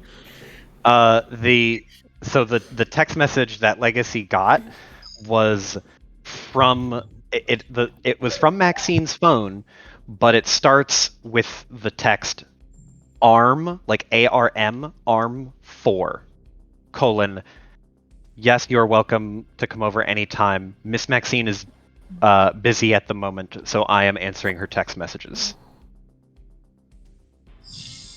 Oh shit. Lacey's like stares at her screen for a second, shakes her head, looks at the screen again, and then just sighs and cool, we'll be coming over in a bit. Then just like shuts that off. I did not in the mindset to deal with that. You're absolutely certain someone can be trusted. Legacy just kind of looks towards her and arches a brow. And there's like gestures like broadly around the room. Who the fuck are we certain that we can absolutely trust in anything that's going on right now? She cracks a small smile at that. At that point. I'll leave the box to you guys. I'm gonna be going over these documents. Maybe some information on what's in there could be found here. Legacy nods slightly. We'll like DoorDash you some coffee. Appreciate it. Okay, so you all are going to Maxine's, except for Lockhart. You want to know what's in the box? Is Kaya breaking herself off from Bengetti to go? Oh, as soon as they decided they were going to leave, Legacy would have walked in, would have grabbed Larry because she knows where Larry goes, Kaya follows, and just walked out with Larry. Yeah, she was probably in the midst of techno babble with Bengetti. Fucking ears perk up, mom sense, turns around, sees Legacy hoist up Bengetti, who probably puts his arms up like, wee! Oh, Hoist up Larry. Hoist up Larry. Yeah. Fucking. He's like, where the fuck are you going? Just Hold like picks on. him up. Like, we're going on a ride, Larry. Let's go see our friend. Wait, where the fuck are you going? We're going to Maxine's. You can come or not. I'm taking Larry. Where the fuck are you taking Larry? Hold on. Bengetti like raises an eyebrow and he just like goes, I've got like 4, and he just gestured like, what do you need that one for? Kaya will turn to look at Bengetti. Like, what the fuck do you mean? What do I need that one for? Well, I gave you one in your pocket. I've got 4 right here that, like, this one, he points to the screen and just goes, this one knows karate. Yeah, and we just taught that one how to play the xylophone. So what? It's not Larry. Do you not remember the names? Look, I changed the serial numbers. She's gonna point to all the names. I put them in chat. He looks at it and just like, oh, fucking, they're all, it's all whatever. Fuck off. And he just waves his hand. Look, they're fucking leaving. I've gotta go. I can't let them just take Larry with them. Talk to you later, Getty. Peace. He like waves like a dismissive hand in your direction. Just like, it's fucking whatever. Fucking. Fucking. Yeah. Fucking. She named them all while he wasn't looking. She changed the serial numbers.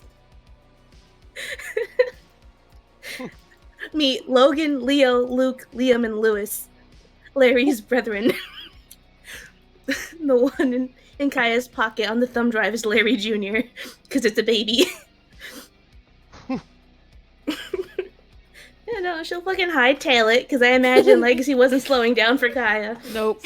Legacy has taken Larry outside, probably meeting Neon in the hallway, and just looks at Neon and like lifts Larry up like a couple of inches where she's still holding him. You ever need Kaya? Just take this. She follows within 2 minutes. 5, 4, 3, 2, 1. Kaya comes out the door like, what the fuck are you taking Larry for? Huh. So it does work. What works? You're showing your mother is all. The fuck?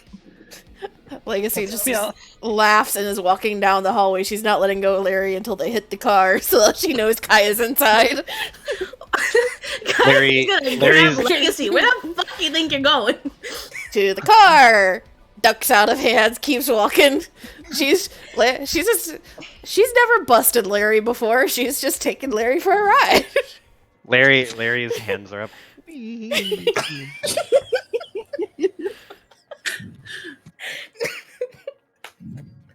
Just facepalm, just fuck. I guess we're fucking going.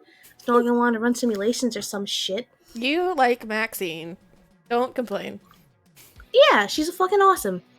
I was just in the middle of doing shit. You're always in the middle of doing shit. Yeah, that's kind of happens when shit got to get done. Yeah, well, this guy has to get done too, and you like Maxine, so you're coming with us to talk to Maxine. Yeah, you could have just fucking asked me and not just take Larry and walk, not without any fucking contacts, legs. Interrupt the fucking nerd babble that had already been going on for that long. I don't think so. I don't think that would have worked. This, and she lifts Larry again, is guaranteed. Larry, as you when you hoist him, he doesn't feel heavy, and you get the sense that he is kind of levitating in the areas where you're moving him, so it makes it easier on you. But he's not like trying to resist. He's just like, oh, okay, I'll just float, rearrange my servos and my magnets so that I can float here. So he feels almost weightless. He's rotating his stabilizers. He also, you guys pile into the car and start heading towards Maxine. As you start piling in, Larry points to your pocket, Kaya, and just goes, brother or sister or other? Can I see sibling? She'll take it out of her pocket. It's just a thumb drive. Yeah, just take it out. He reaches out to try and hold it. She'll give it to him, but she will be she is monitoring it very closely. Larry, sorry, again. No, you go ahead. It's like when you trust a kindergartner with a pair of safety scissors for the first time. He turns it over in his hand. At it. He's very clearly confused, but he's trying to absorb information from it just by looking at it. And he gets a very contemplative look on his face. And he looks at you and studies your face and then looks at the thing again, the thumb drive, and he just goes, where is mouth or eyes?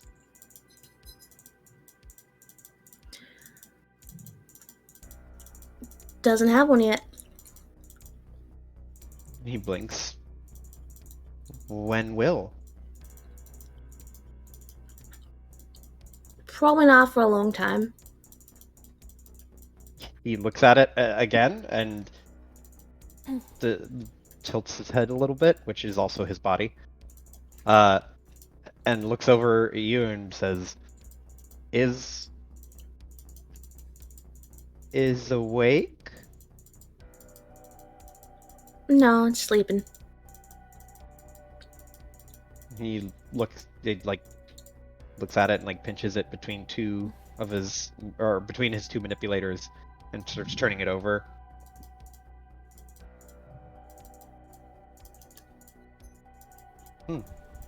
Uh, he's clearly curious, but doesn't know what to do. Can I have him back? He looks at you and looks at the little thumb drive and then carefully hands it back to you. Very reluctantly, but does hand it back to you. Thanks, bud. I think you and Ben Getty are about to have to take some crash courses on ethics and philosophy about robot intelligence. Just saying. Is that Legacy saying that? Yes.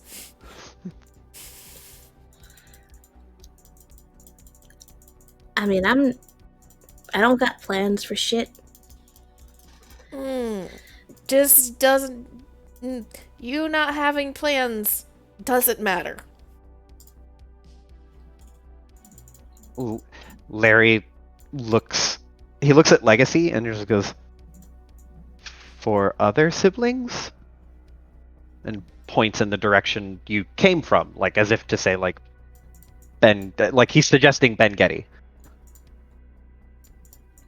Ben Getty needs to learn to.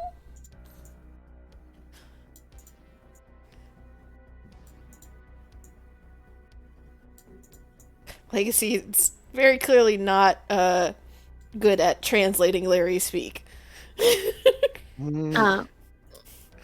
He's talking about what you said for all the other siblings on Ben Getty's computer.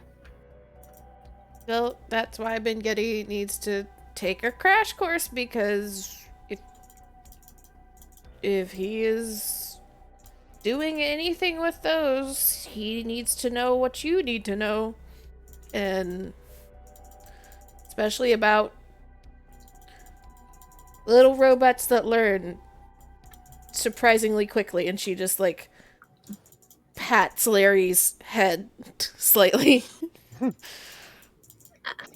I know, that's why I want to work with him on this as close as possible. He points back and to Ben Getty, the home of Ben Getty, and just goes, "When siblings have faith."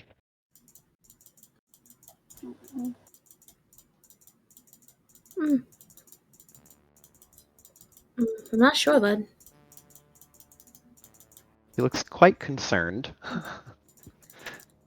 You can see it on his face, and is clearly lost in his own thoughts now. God. Or at least trying to develop more thoughts. This is fucking painful to RP out, because I've taken robotic ethics in philosophy before. Mm-hmm. And there's so much wrong with all of this.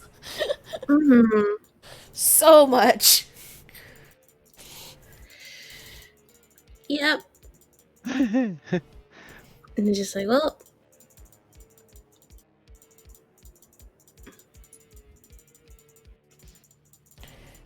Legacy just, like, looks at Larry and, like, her eyes narrow slightly. Do you want them to have face? He looks very quizzical, and now the expression on his face changes to a different kind of thoughtful, so basically indicating that he's changed the subject of his thoughts, and he says, "Want to meet." Aww. pat on the head. Your brood's about to get bigger, Kaya. Huh? What can you repeat that? Your brood's about to get bigger, Kaya. Well, I guess I do have to fucking swarm. You're becoming a Maxine, but for drones. What? Larry You're becoming blinks. like Maxine, but for drones.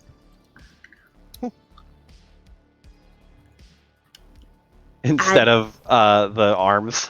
Yeah. Legacy is like smirks. It's like, what's the old Earth thing that crazy cat lady? Crazy cat lady. Crazy drone mother. Yeah. Oh my fucking That god. actually gets a slight laugh out of Neon. The fuck? You did this to yourself, don't complain. What the fuck did I do? This wasn't my idea. She built like one she like motions towards Larry. I built one drone. I built my buddy right here. That Larry is waits. going to eventually think and feel and act like a human. And then you introduce him to siblings. What would you want in that situation, Kaya? Look, I'm already thinking about like the swarm and what we could do with that, alright? Down the line, not anytime soon. We gotta figure all the logistics out first. I rest my case. And this is why some robotic philosophy would probably benefit you and Bengetti. I don't think either of us were expecting this. But Ben- yeah, probably. I'll look into it. Larry, like when you say like we weren't expecting this, Larry points to himself and just goes, siblings? Or Larry?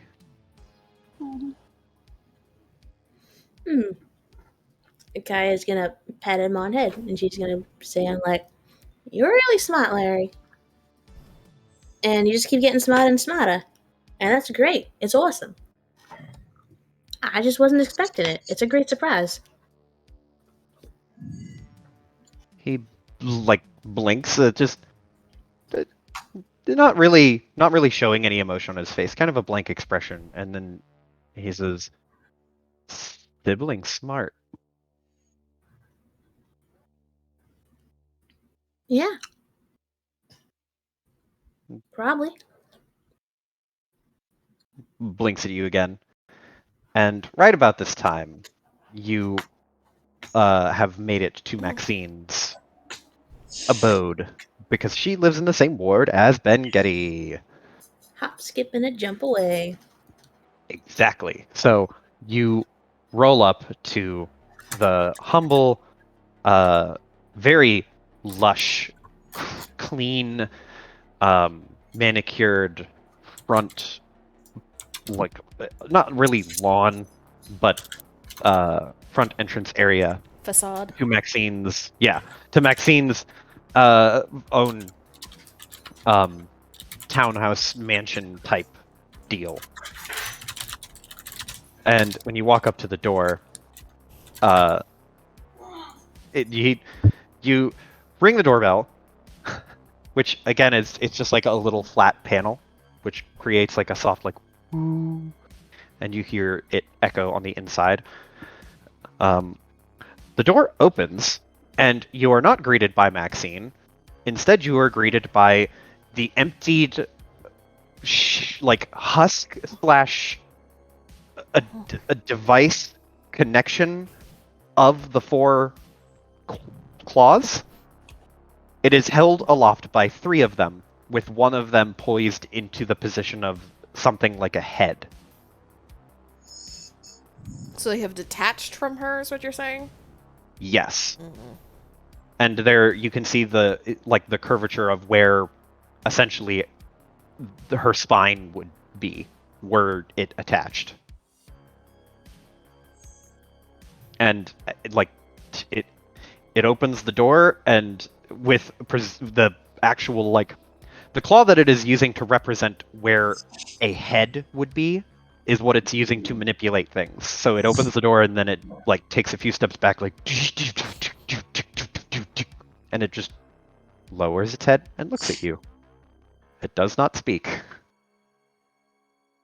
but it made room for you to come in. Guess we'll come in then. Hi. The claw thing, when you say hi, it opens almost like a weird open close palm gesture. Seemed like a greeting. Legacy will follow Neon in. So, is Maxine physically here? It it looks at you impassively and turns the head claw towards the stairs and starts to tromp and just and climb its way up the steps. It's fast, but it's not looking to like escape, so it rushes to the top of the steps and then stops and turns and looks at you all like, come on. Fuck it. Should Lacey's like looks at the Follow. other two and slowly follows. Yeah. Fucking Fucking I will say- if I remember correctly, shivering like hell already because I remember this place being fucking cold. Yes, it is. Oh yeah. It is fucking frigid. Kaya will give Legacy her leather jacket again.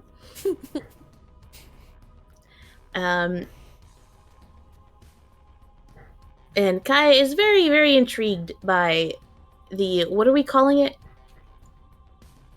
What? Exoskeleton. Yeah, Exoskeleton? it's just Okay. the quadrupedal exoskeleton that rode behind Maxine, or rather carried her. Yeah, I imagine Kai is very intrigued by the exoskeleton. Of course. But she would follow Legacy and Neon's lead here, and she would, tell Larry to stay close to her and be nice. We're guests. Larry looks at that quadrupedal thing and then leans really close to your ear and whispers, "Sibling?" No, bud. More like very, very, very distant cousin. So you go up, and this time you take a different turn from the original time. So when you rose up the main stairway, you went to the right initially towards where her kitchen slash like lounge room was. But you go up towards the left this time, and this thing, as it tromps along, it's not walking like a dog or like an animal. It's kind of clambering through the hall, grabbing at different points of the surface and making different points of contact, with the one claw that is representative of a head staying like a chicken when you try to turn it and its head just doesn't move. It's doing that thing as it spider crawls along the inside of the hallway. It crawls very quickly until it gets down to what is a large double-doored steel entrance. It looks like some Dexter's Lab shit. Just this big, almost like a vault door, with a tapered green striped line, like caution tape, except green instead of yellow, and it is sealed. But when you all approach, the exoskeleton takes one or two wide steps, and the headpiece reaches over. It folds out and fans the ends of its manipulator fingertips, basically. And you can see that the claws are quite big, but they are multiple. There are multiple joints along each digit. So it bends the tiniest digit at the end of its manipulator tips, folds them outward, and then presses that little flat plane that it makes against what would be assumedly like a hand scanning button. And the door, you hear the unsealing of like a controlled environment area, just, and then the doors start to pull apart very slowly, You can see that these doors are heavy doors. This is something that would resist like a fucking grenade going off and not even flinch. They're about 1.5 feet thick. And they wide open. And on the inside is a very elaborate, but like totally disheveled laboratory. Similar to Ben Getty's, except, well, 1, better lit, 2, more messy, and 3, less machinery in the same sense of what Ben Getty had. So, like Kaya and Legacy, you walk in and you know what some of these things are intuitively. Like, you can see a centrifuge because you've seen them before, but you've never used one. You also see a couple of like chemical stations or things that have chemicals near them. You see what looks to be an acid bath that is covered and has a lot of warning signs on it. One of which says "Warning: Acid Bath." But it's a very big, brightly lit laboratory, and the second the doors open all the way and the area, like the manipulator exoskeleton crawls inside, it rounds a corner behind a large what appears to be some type of distilling engine thing, where you can see there's a strip of glass that shows a very, very small drip feed of some fluid into a big vat. And it crawls around to the other side, and then the manipulator head pokes around and like watches to see if you're coming. I guess we're following it. Mm-hmm. Kaya is keeping one hand on top of Larry. Not the place to go explore. Mm-hmm. The ceiling here is actually quite high. It actually has a lot more space in here than you realized. The ceiling is probably 12 feet high, and as you walk forward and turn the corner, you can see that this goes down a couple of flights. So just Kaya doing the logistics of it in your head, you look over and down and you can see the laboratory open up underneath. This goes beneath the road, back past, or it goes through the first floor, beneath the road, and expands outward. Like, there was no way that this was a planned portion of the house, because they wouldn't destroy the foundation to give more room. This is a custom job, one might say. Huh.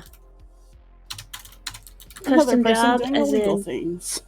Sorry. Is this a custom job as in the reason why Ben Getty's electric bill is very, very low? Some would say akin to 0. It seems to be a little of that nature. A little of that nature. Okay. A fucking low whistle as Kaya looks around. You can see as you're looking around.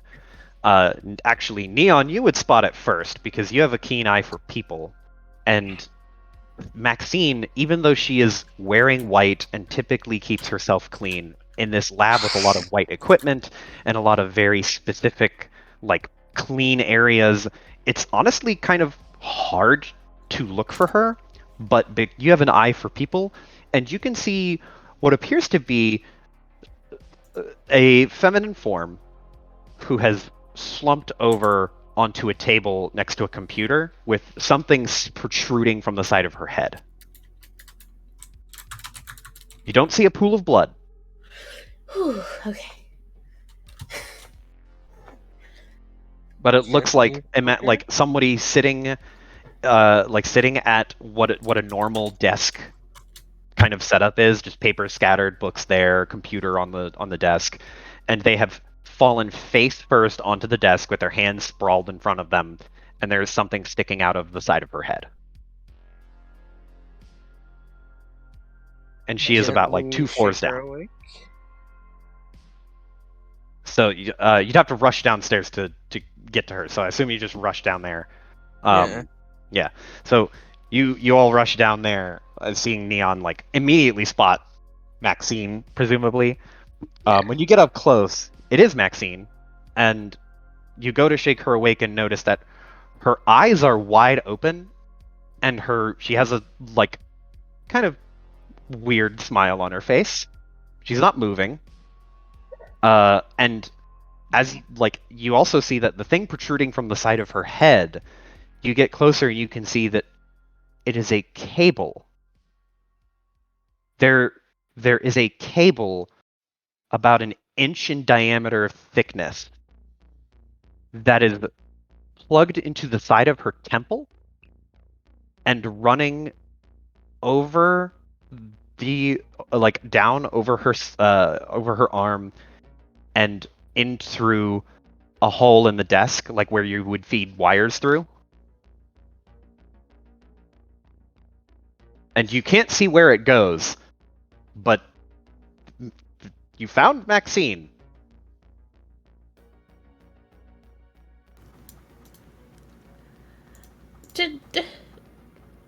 Turn to look at exoskeleton. Is she alright? It looks at you, nonplussed, unmoving.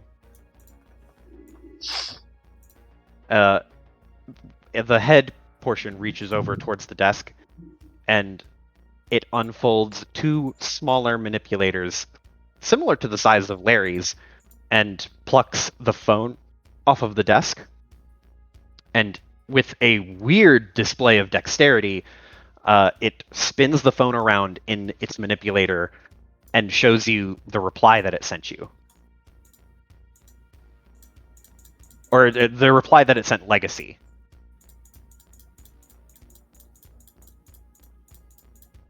Looks at Legacy. That was just the, like, Maxine can't talk right now. I'm handling the text messages. Mm-hmm. Yeah. Okay. Well. I mean, Legacy will kind of furrow her brow and hold up her arm and will send a text of, "Did Maxine do this to herself?"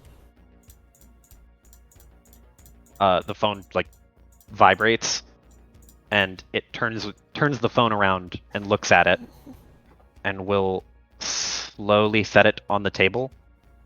And it's a little unnerving, but the manipulator, it sets the phone down, and then it makes a cage around it of the larger manipulators, and then 2 or 3 fine, precise manipulators come out and start clackety clackety clackety clackety typing up a response, like 4 or 5 tiny weird needlepoint fingers, like hunting and pecking the different keys to spell out the reply.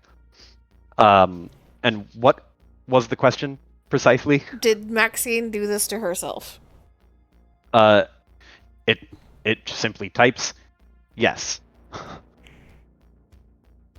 And it stays there in that cage on the desk, like seemingly waiting for you to reply.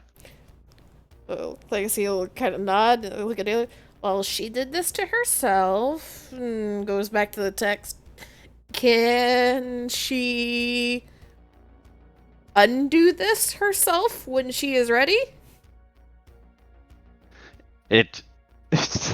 There's you see the text go through, and it doesn't immediately reply. It's just frozen, just totally still. And then it types very, very meticulously and very slowly, no. Okay, that small problem, y'all. Do you know if she wants to undo this right now?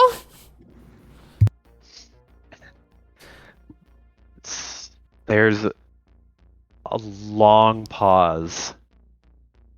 And it says again, no. Oh, God damn it. So it's saying that it doesn't know if she wants to undo it. Yeah. Okay. Lacey explains that to Neon and Kaya, and just like motions towards Maxine. So she can't undo this.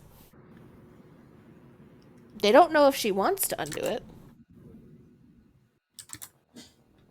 What the fuck? Feels Was like there- we might need to pull the plug if we can figure out how to do that without killing her. Yeah, Larry- was there a... Sorry, Ed. Larry just floats over to the actual exoskeleton and starts examining it very closely, and you can hear him under his breath go, "Sibling." Cousin, What? Is not a sibling. cousin. It's cousin. Is it... Whatever, fine. Look, we've got other fucking pressing matters. Is there like a time limit? Did she set a timer for an hour or some shit? Want to ask the exoskeleton that? Well, seeing as she can't undo it herself and they don't know if she wants it undone, I don't think there's any type of timer. Do they know how to get out of this? Lizzie will go back to texting the robot arms.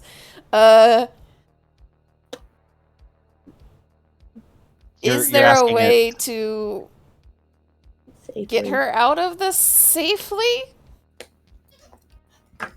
Immediately, just yes. Can you show us?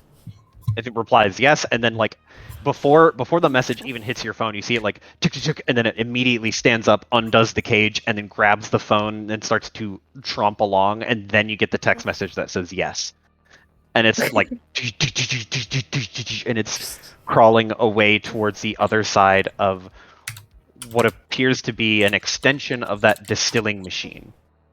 I guess he's just jogging along behind it.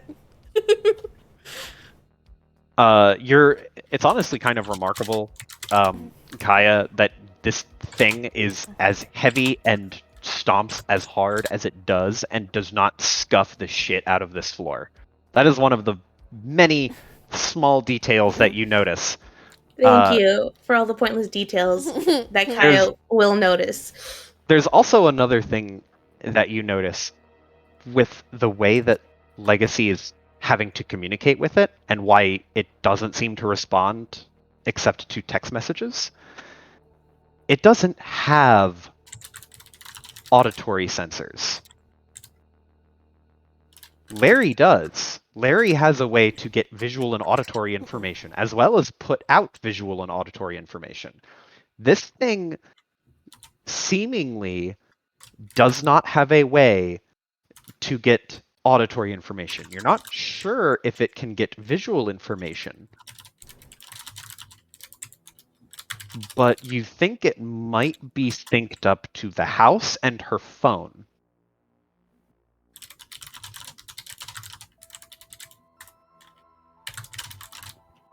Okay. So it's like tromping around, carrying the phone. You follow it, and you are now looking up at this thing that appears to be some type of large, like almost like a chamber. And inside there is a surgical table and a surgical robotic tool of some sort. It is a multi-armed, multi-jointed robotic, like literally just a robotic surgeon. I can't think of a better way to phrase it than that. And a table that has straps undone on it. And as it walks around, it will set the phone on the floor and then put the cage around it and like get itself at the ready position.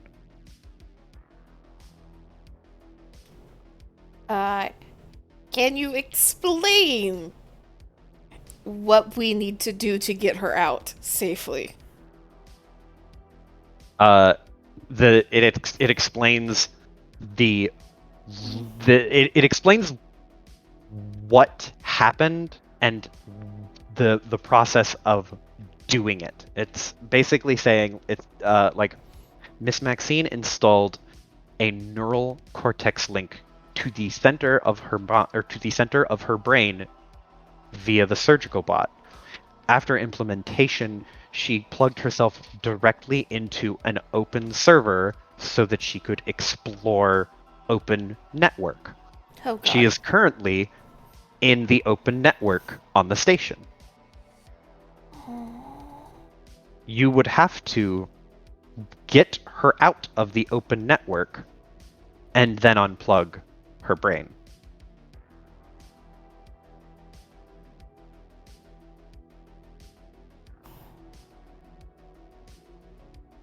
Do you know if she is receiving any type of stimuli from her body currently?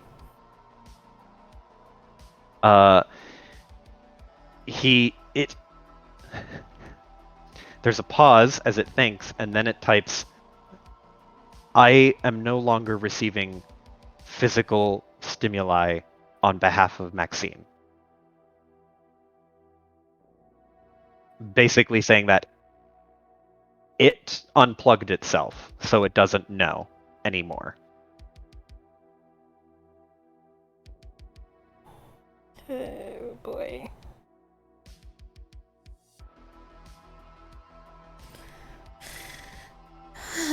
We gotta chase this bitch down and get her back into her brain.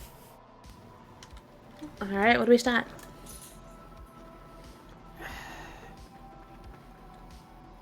Theoretically, I could try flagging her down via server. But that's only if I can find her, number one, and number two, if she's paying fucking attention.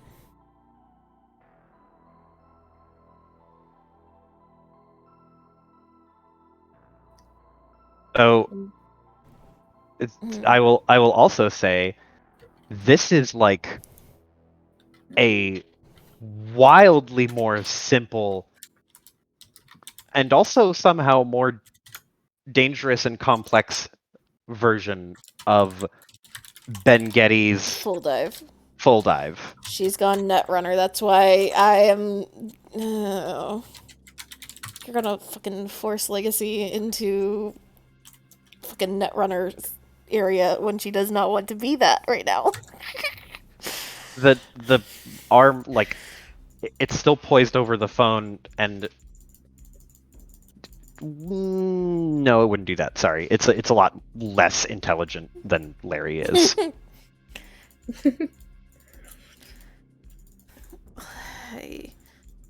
Is there a computer in this lab that is tracking her that I can use?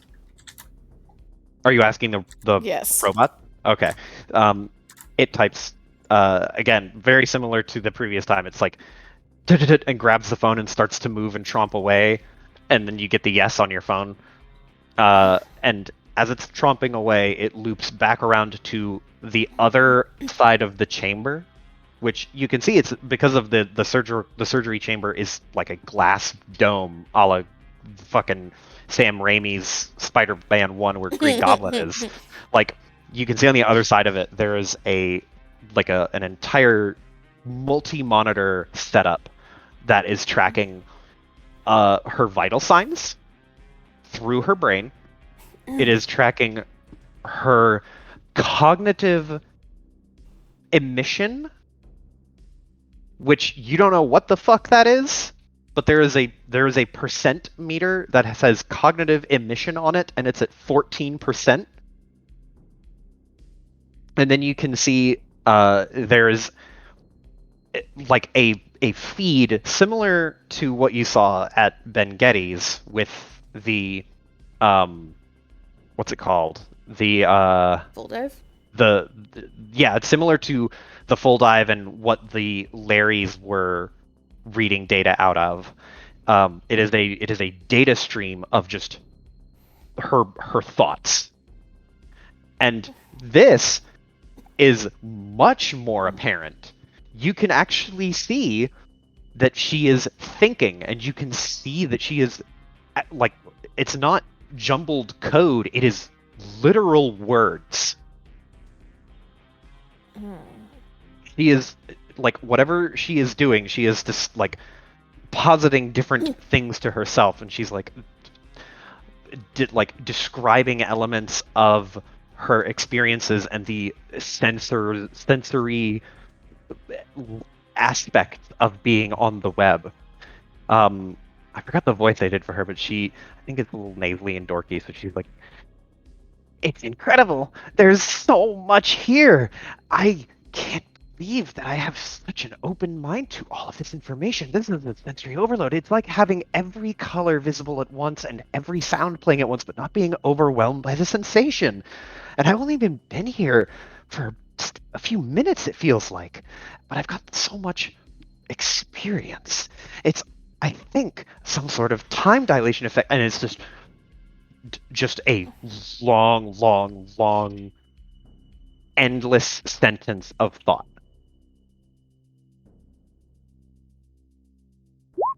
Okay. So It's kind of like female relic.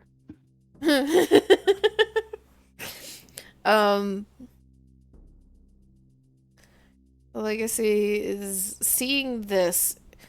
Can she port into this computer?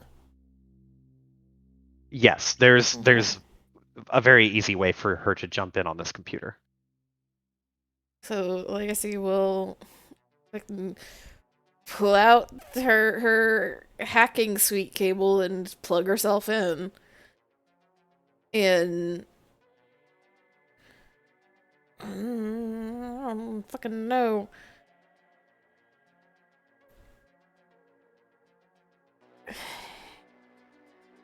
How do I want to do this? Is there any like hint or anything that I can see from this, or Legacy can see, that would suggest that she's like staying in one spot? Or She appears to be in a repository of information, and is diving through it. And from what you can gather, just looking at it, this is something she didn't have to hack her way to get where she is. So she has direct access to this database. it's like a Wikipedia or some shit like that. Yeah, and you could look just at the screen a little bit closer and see from previous thoughts, which are cataloged here. It seems that she is in an Ogre Mock database, or a Night Court database, one of the two. No, I've not asked that, Iris, but Legacy is a little bit more preoccupied with getting her out right now. Oh. So she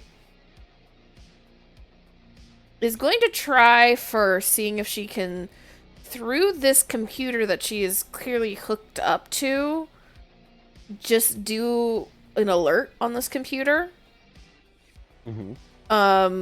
Telling Maxine of, it's Legacy, we are at your house. Can you come back so we can talk for a few minutes? And see if that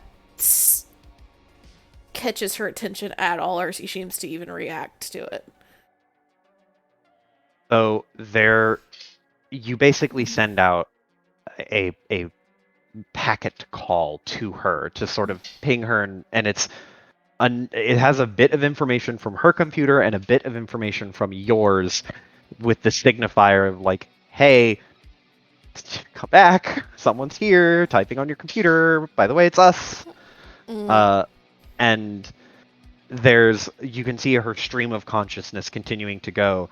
It's a little disorganized, or more disorganized than you would expect, where now she is thinking of vague concepts, and instead of it being a direct quote of words from her, it is a mix of quotes that are directly said by her and elements that are descriptive, where it is saying like, like, this area is something that I would have never dreamed of. Vastness, expansive, infinite, void. And it will go on like that for lines and lines and lines and lines and lines. Almost like word association. And you send that packet, and then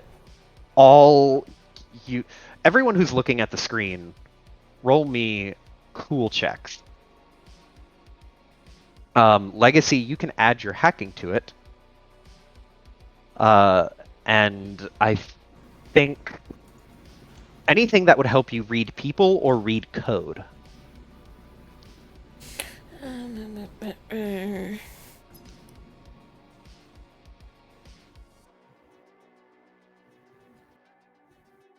You said everyone or just Legacy? Yeah, everyone who's looking at the screen. I assume you're all there looking at the screen, so anyone is willing, or anyone who is willing to roll may. Yeah. And anything relevant to hacking or coding or people reading count here.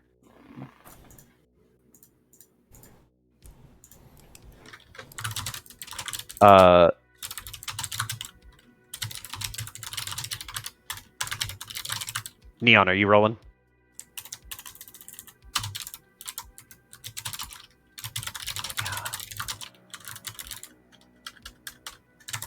I guess not. So, you're both looking at the screen, watching this stream of consciousness to see if there's any signifier of she noticed, and you can tell Legacy when the packet hits her, because you can immediately see the thoughts shift from her, like her describing the sensation to thinking about the corporations and her role in the corporations and who could be in her house. It's all good.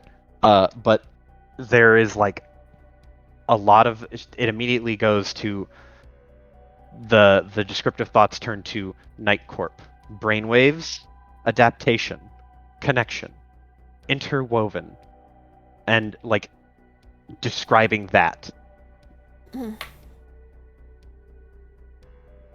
And the thoughts start to shift again to return, lie, dormant, accept, relieved. And then it dips into another weird train of describing chemicals. Literally, like the full name of certain chemicals. Like, it would be, I mean, I don't know anyone aside from the meme one of dihydrogen monoxide, but it's like there's laundry list names of chemicals that are being spat out. And after that, you start to see like the thoughts slow a little bit.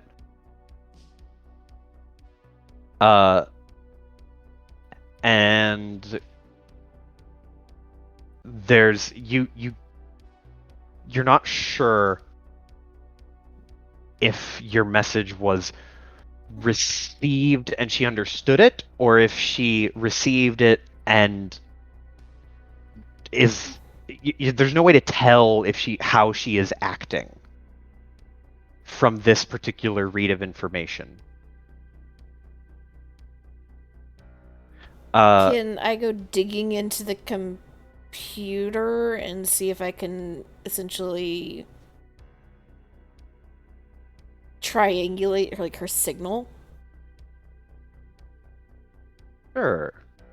Yeah, I think you could do that. I think you could do that reasonably with a type of hack roll of some kind. Kaya, roll me a clever check and add your electrical engineering to it. Me? Yes. Okay. 10.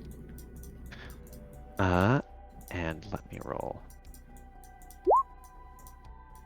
So, you're looking at this like stream of consciousness go by, and Larry floats up to it beside, like, a lot closer than you, because he can just float right up to the screen. And he gets a look of realization on his face, and he looks at you and like points at the screen at the code and just goes, "Sibling." It's like sibling. Kinda, but it's Maxine. He gets like a contemplative, like furrowed brow look, and just points at it and just goes, "But like sibling." And he points at the script running up and down the screen. Or not script, but like the stream of thought. He's not Yeah. wrong. Yeah, like, you're not wrong, bud. It is like him. But this isn't a sibling. But it's like a sibling's. So good job. He it doesn't look satisfied. Just like, again, like kind of huffy, like, He's trying to figure out how to communicate this idea to you, but he doesn't have complex words yet. You just need to And- buy him a dictionary. Yeah, guys, just thinking of like, is it? Plug him into Is the headache- Webster's dictionary. Yeah, just like, oh man, is the headache? Is it worth him having all of the words he needs? It might be worth it. He like looks around left and right and then starts to float Not Urban up Dictionary. No. and away, like to some other part of the lab. Just at this point, he's looking for something. And Very she's clearly. following him No, he's going up vertically. vertically. Okay. He's looking at on top of different machines and in different parts of the lab. He's using his ability to float off of the metal construction here to basically just free float around the area. And he's looking at different workstations, at different pieces of machinery. Kind of like almost furtively searching. And Legacy, your hack roll, you managed to sift through and find it's sort of a signal. It's a little strange because typically you would get some sort of ping that you would understand what you're getting. But this is just a strange element that you can see like in between the lines of the area you're looking at. Okay. Does it seem to be settling back? She's just trying to figure out if there's some way she can look at that and see if this is still Maxine out in the servers or if she seems to be trying to come back so that she can just unplug her. You don't. It's difficult to tell, but it seems like there is some sort of movement as she's quote unquote coming back. It's just strange because you are. It's in the same way that we observe black holes through the movement and absence of other things. Mm-hmm. But you. Oh, good night, Piper. Through the movement and absence of other celestial bodies, you see the strange elements of network moving in a way that doesn't quite make sense unless something was there interacting with it. And the only correlation you can find between that weird pseudo presence and the stream of, or the weird pseudo presence is the stream of consciousness thought that you can see live feeding her consciousness. And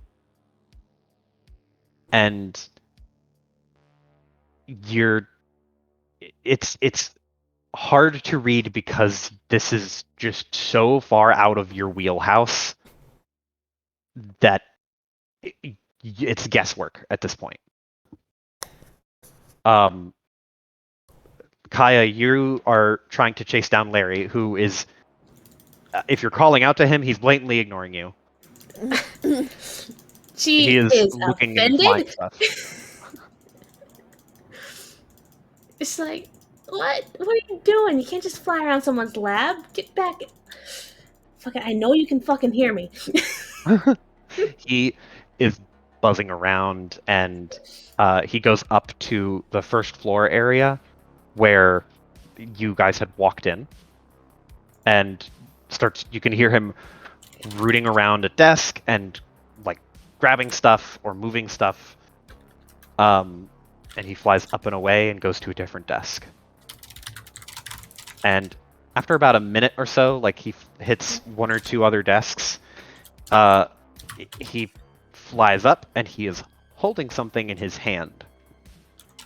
Or in his manipulator. It's not a hand.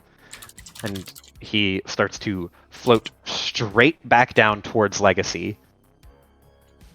Towards the computer where you have everything. And he is carrying, once he gets close enough, he is carrying what appears to be a thumb drive of some kind. And he holds it out to Legacy and just goes, "It's like sibling." And he points to the brain feed.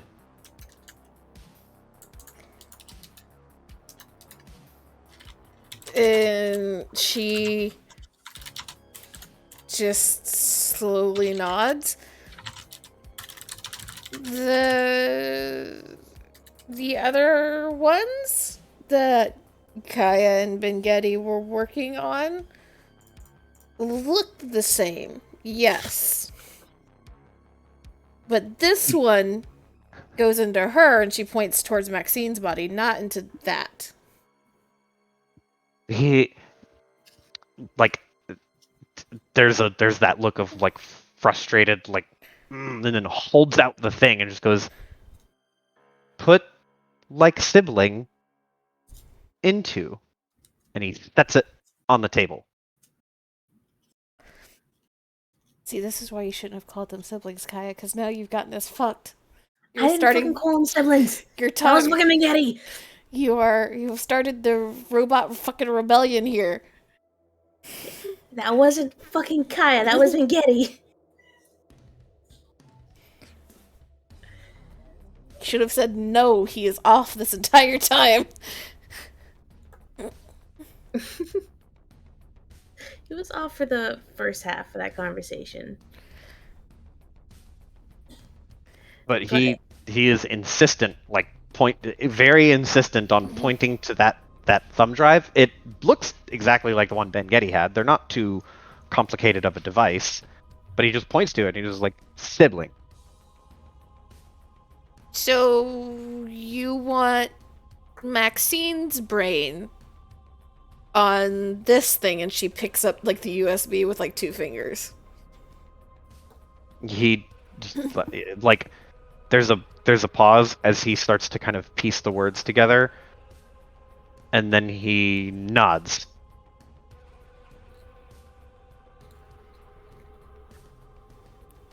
And Legacy just like looks at the USB and then looks back at Larry and just sighs.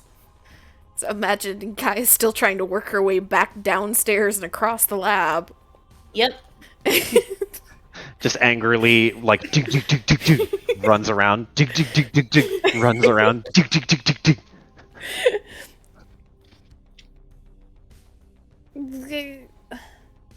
Okay. I understand what you want, Larry. But her mind does not go on this because she has a body right now. We would not put you on this. And she like holds up the USB because you have a body right now. And she points at his little drone body. He like blinks and he looks down, but there's not like his face is looking down, but you get the intention that he is looking at himself in a self-reflective way.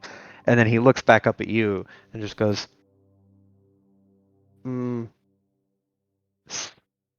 sibling copy. And he is pointing towards where Kaya is. And he points to Maxine and just goes, Maxine copy.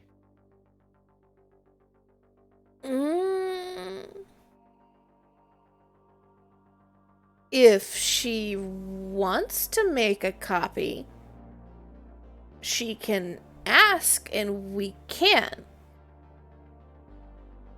But since we don't know if she wants to make a copy, we can't.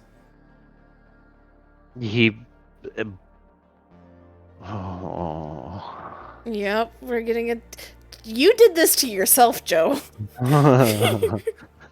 He is like very intent, and he thinks for a second, and then Kaya, you run up right around this time, and he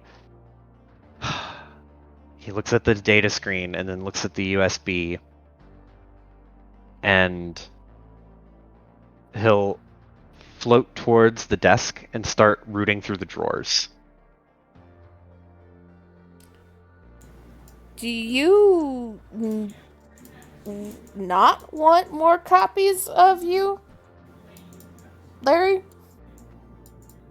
He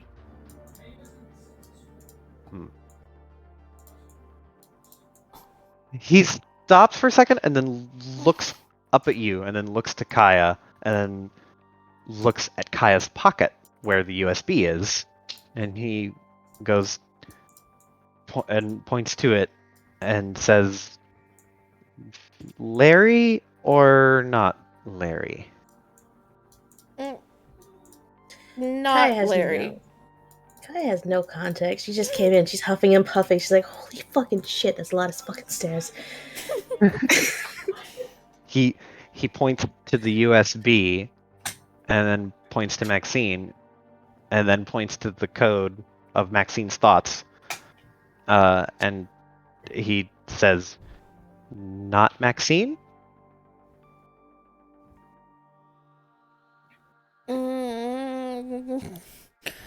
Legacy is like kind of kicked back in her chair for a second, like arms crossed. As like shoots this like dirty look over to Kaya. And it's like, this is where you fucking take a philosophy class once in your goddamn engineering life, just muttering under her breath. She has no fucking context. Like, what the fuck's happening? And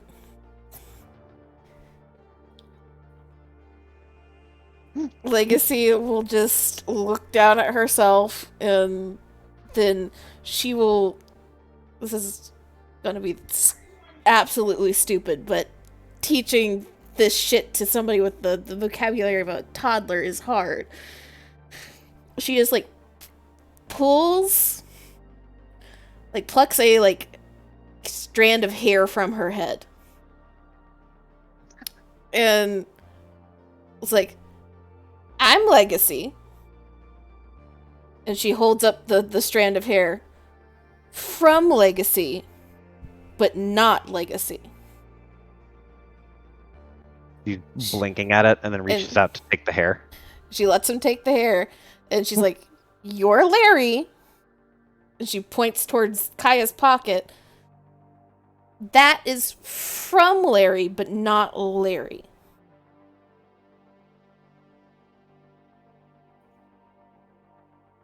He looks at the hair, he looks at you, he looks at Kaya's pocket, and there's some gears turning. You can hear it, sorta. You get it. Almost feels like you can hear it, but he's silent, and he takes the hair and, still holding onto it, turns and starts rummaging through the drawer, like just for something that you don't know what. But You definitely heard you, but you don't know if it's sunk in. Mm. Um, the the actual signal and everything you're looking at on screen, the words have become a little garbled, and you can see from your connection that her quote unquote location hasn't moved. And you can see from the stream of thoughts that her words are becoming misspelled and running together.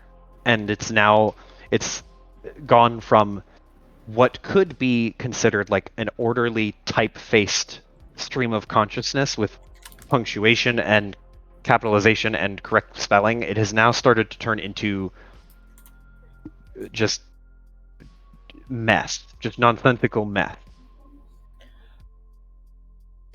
None of y'all are looking at my stream, right? No. No. Okay. Good. I need to go. The temptation was there earlier, but no. I do have a question for you, though. Yes. I'd like Kaya to not know what the fuck they're talking about, is tired and winded, because she just ran across the lab and then ran across the lab again, going up and down flights of stairs. And just the screens. The ones we first looked at. The one that had a percentage on it. What's that at? Cognitive emission. Yeah. So you walk up and you see that the cognitive emission has ticked way up to 77.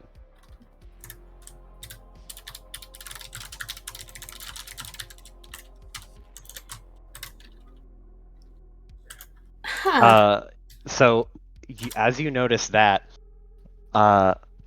Legacy, you look at the stream of information, and it has now started to look eerily familiar. And it's familiar not in that it's reading as anything you've read before, but you feel a familiar throbbing in the back of your head, like the onset of a migraine. There's no fucking way of telling if she's back in her own brain. Like, Legacy's gonna end up murdering Bengetti and Maxine by the end of this RP. She can't handle this shit. Kaya's gonna call to Legacy like, Legs, cognitive emission's at 77%. You noticing anything? She's not moving. She's not traveling the server as far as I can tell. Can't tell where the fuck she is. And all of this is starting to give me dreamer headache. You What? you look back over towards the cognitive emission percentage, and it is now at 87%. Legs, we gotta do something. I don't know. And I it's don't want to ticking know up. if. I don't want to. I don't want to. Blah, blah, blah. I can't do words. I want to find out what the fuck happens at 100. Can you send another fucking message?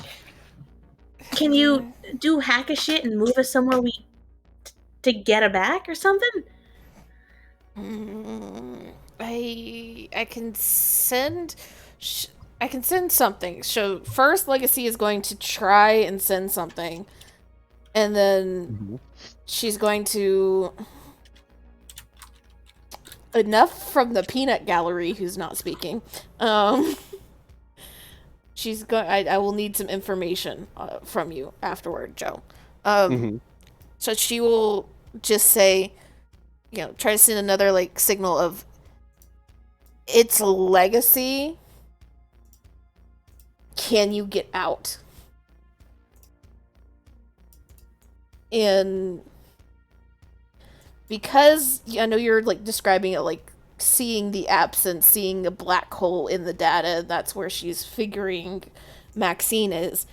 Is there any way that she can try to throw a cage or a net around where this black Yes. hole is to, like, prevent her from going further, I guess? So there is a way to do that. You can basically cast a wide net and around the area where you see the anomaly to pin it down.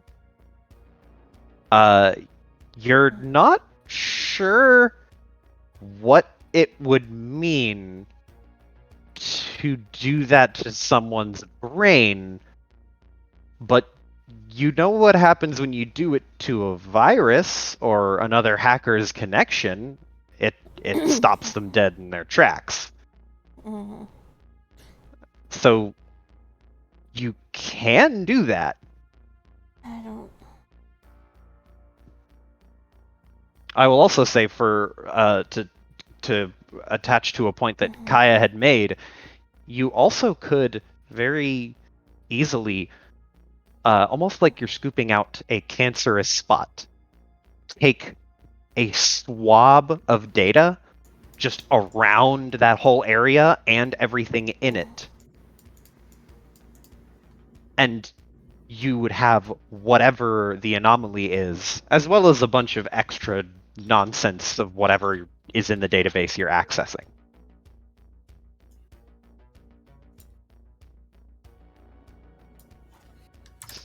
God. It's just a matter of what you want to do.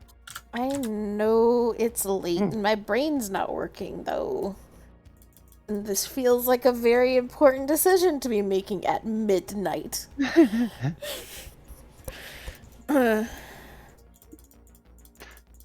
want to end it here? Give you time to think on it? We could. This is 100%. This is up to Legacy.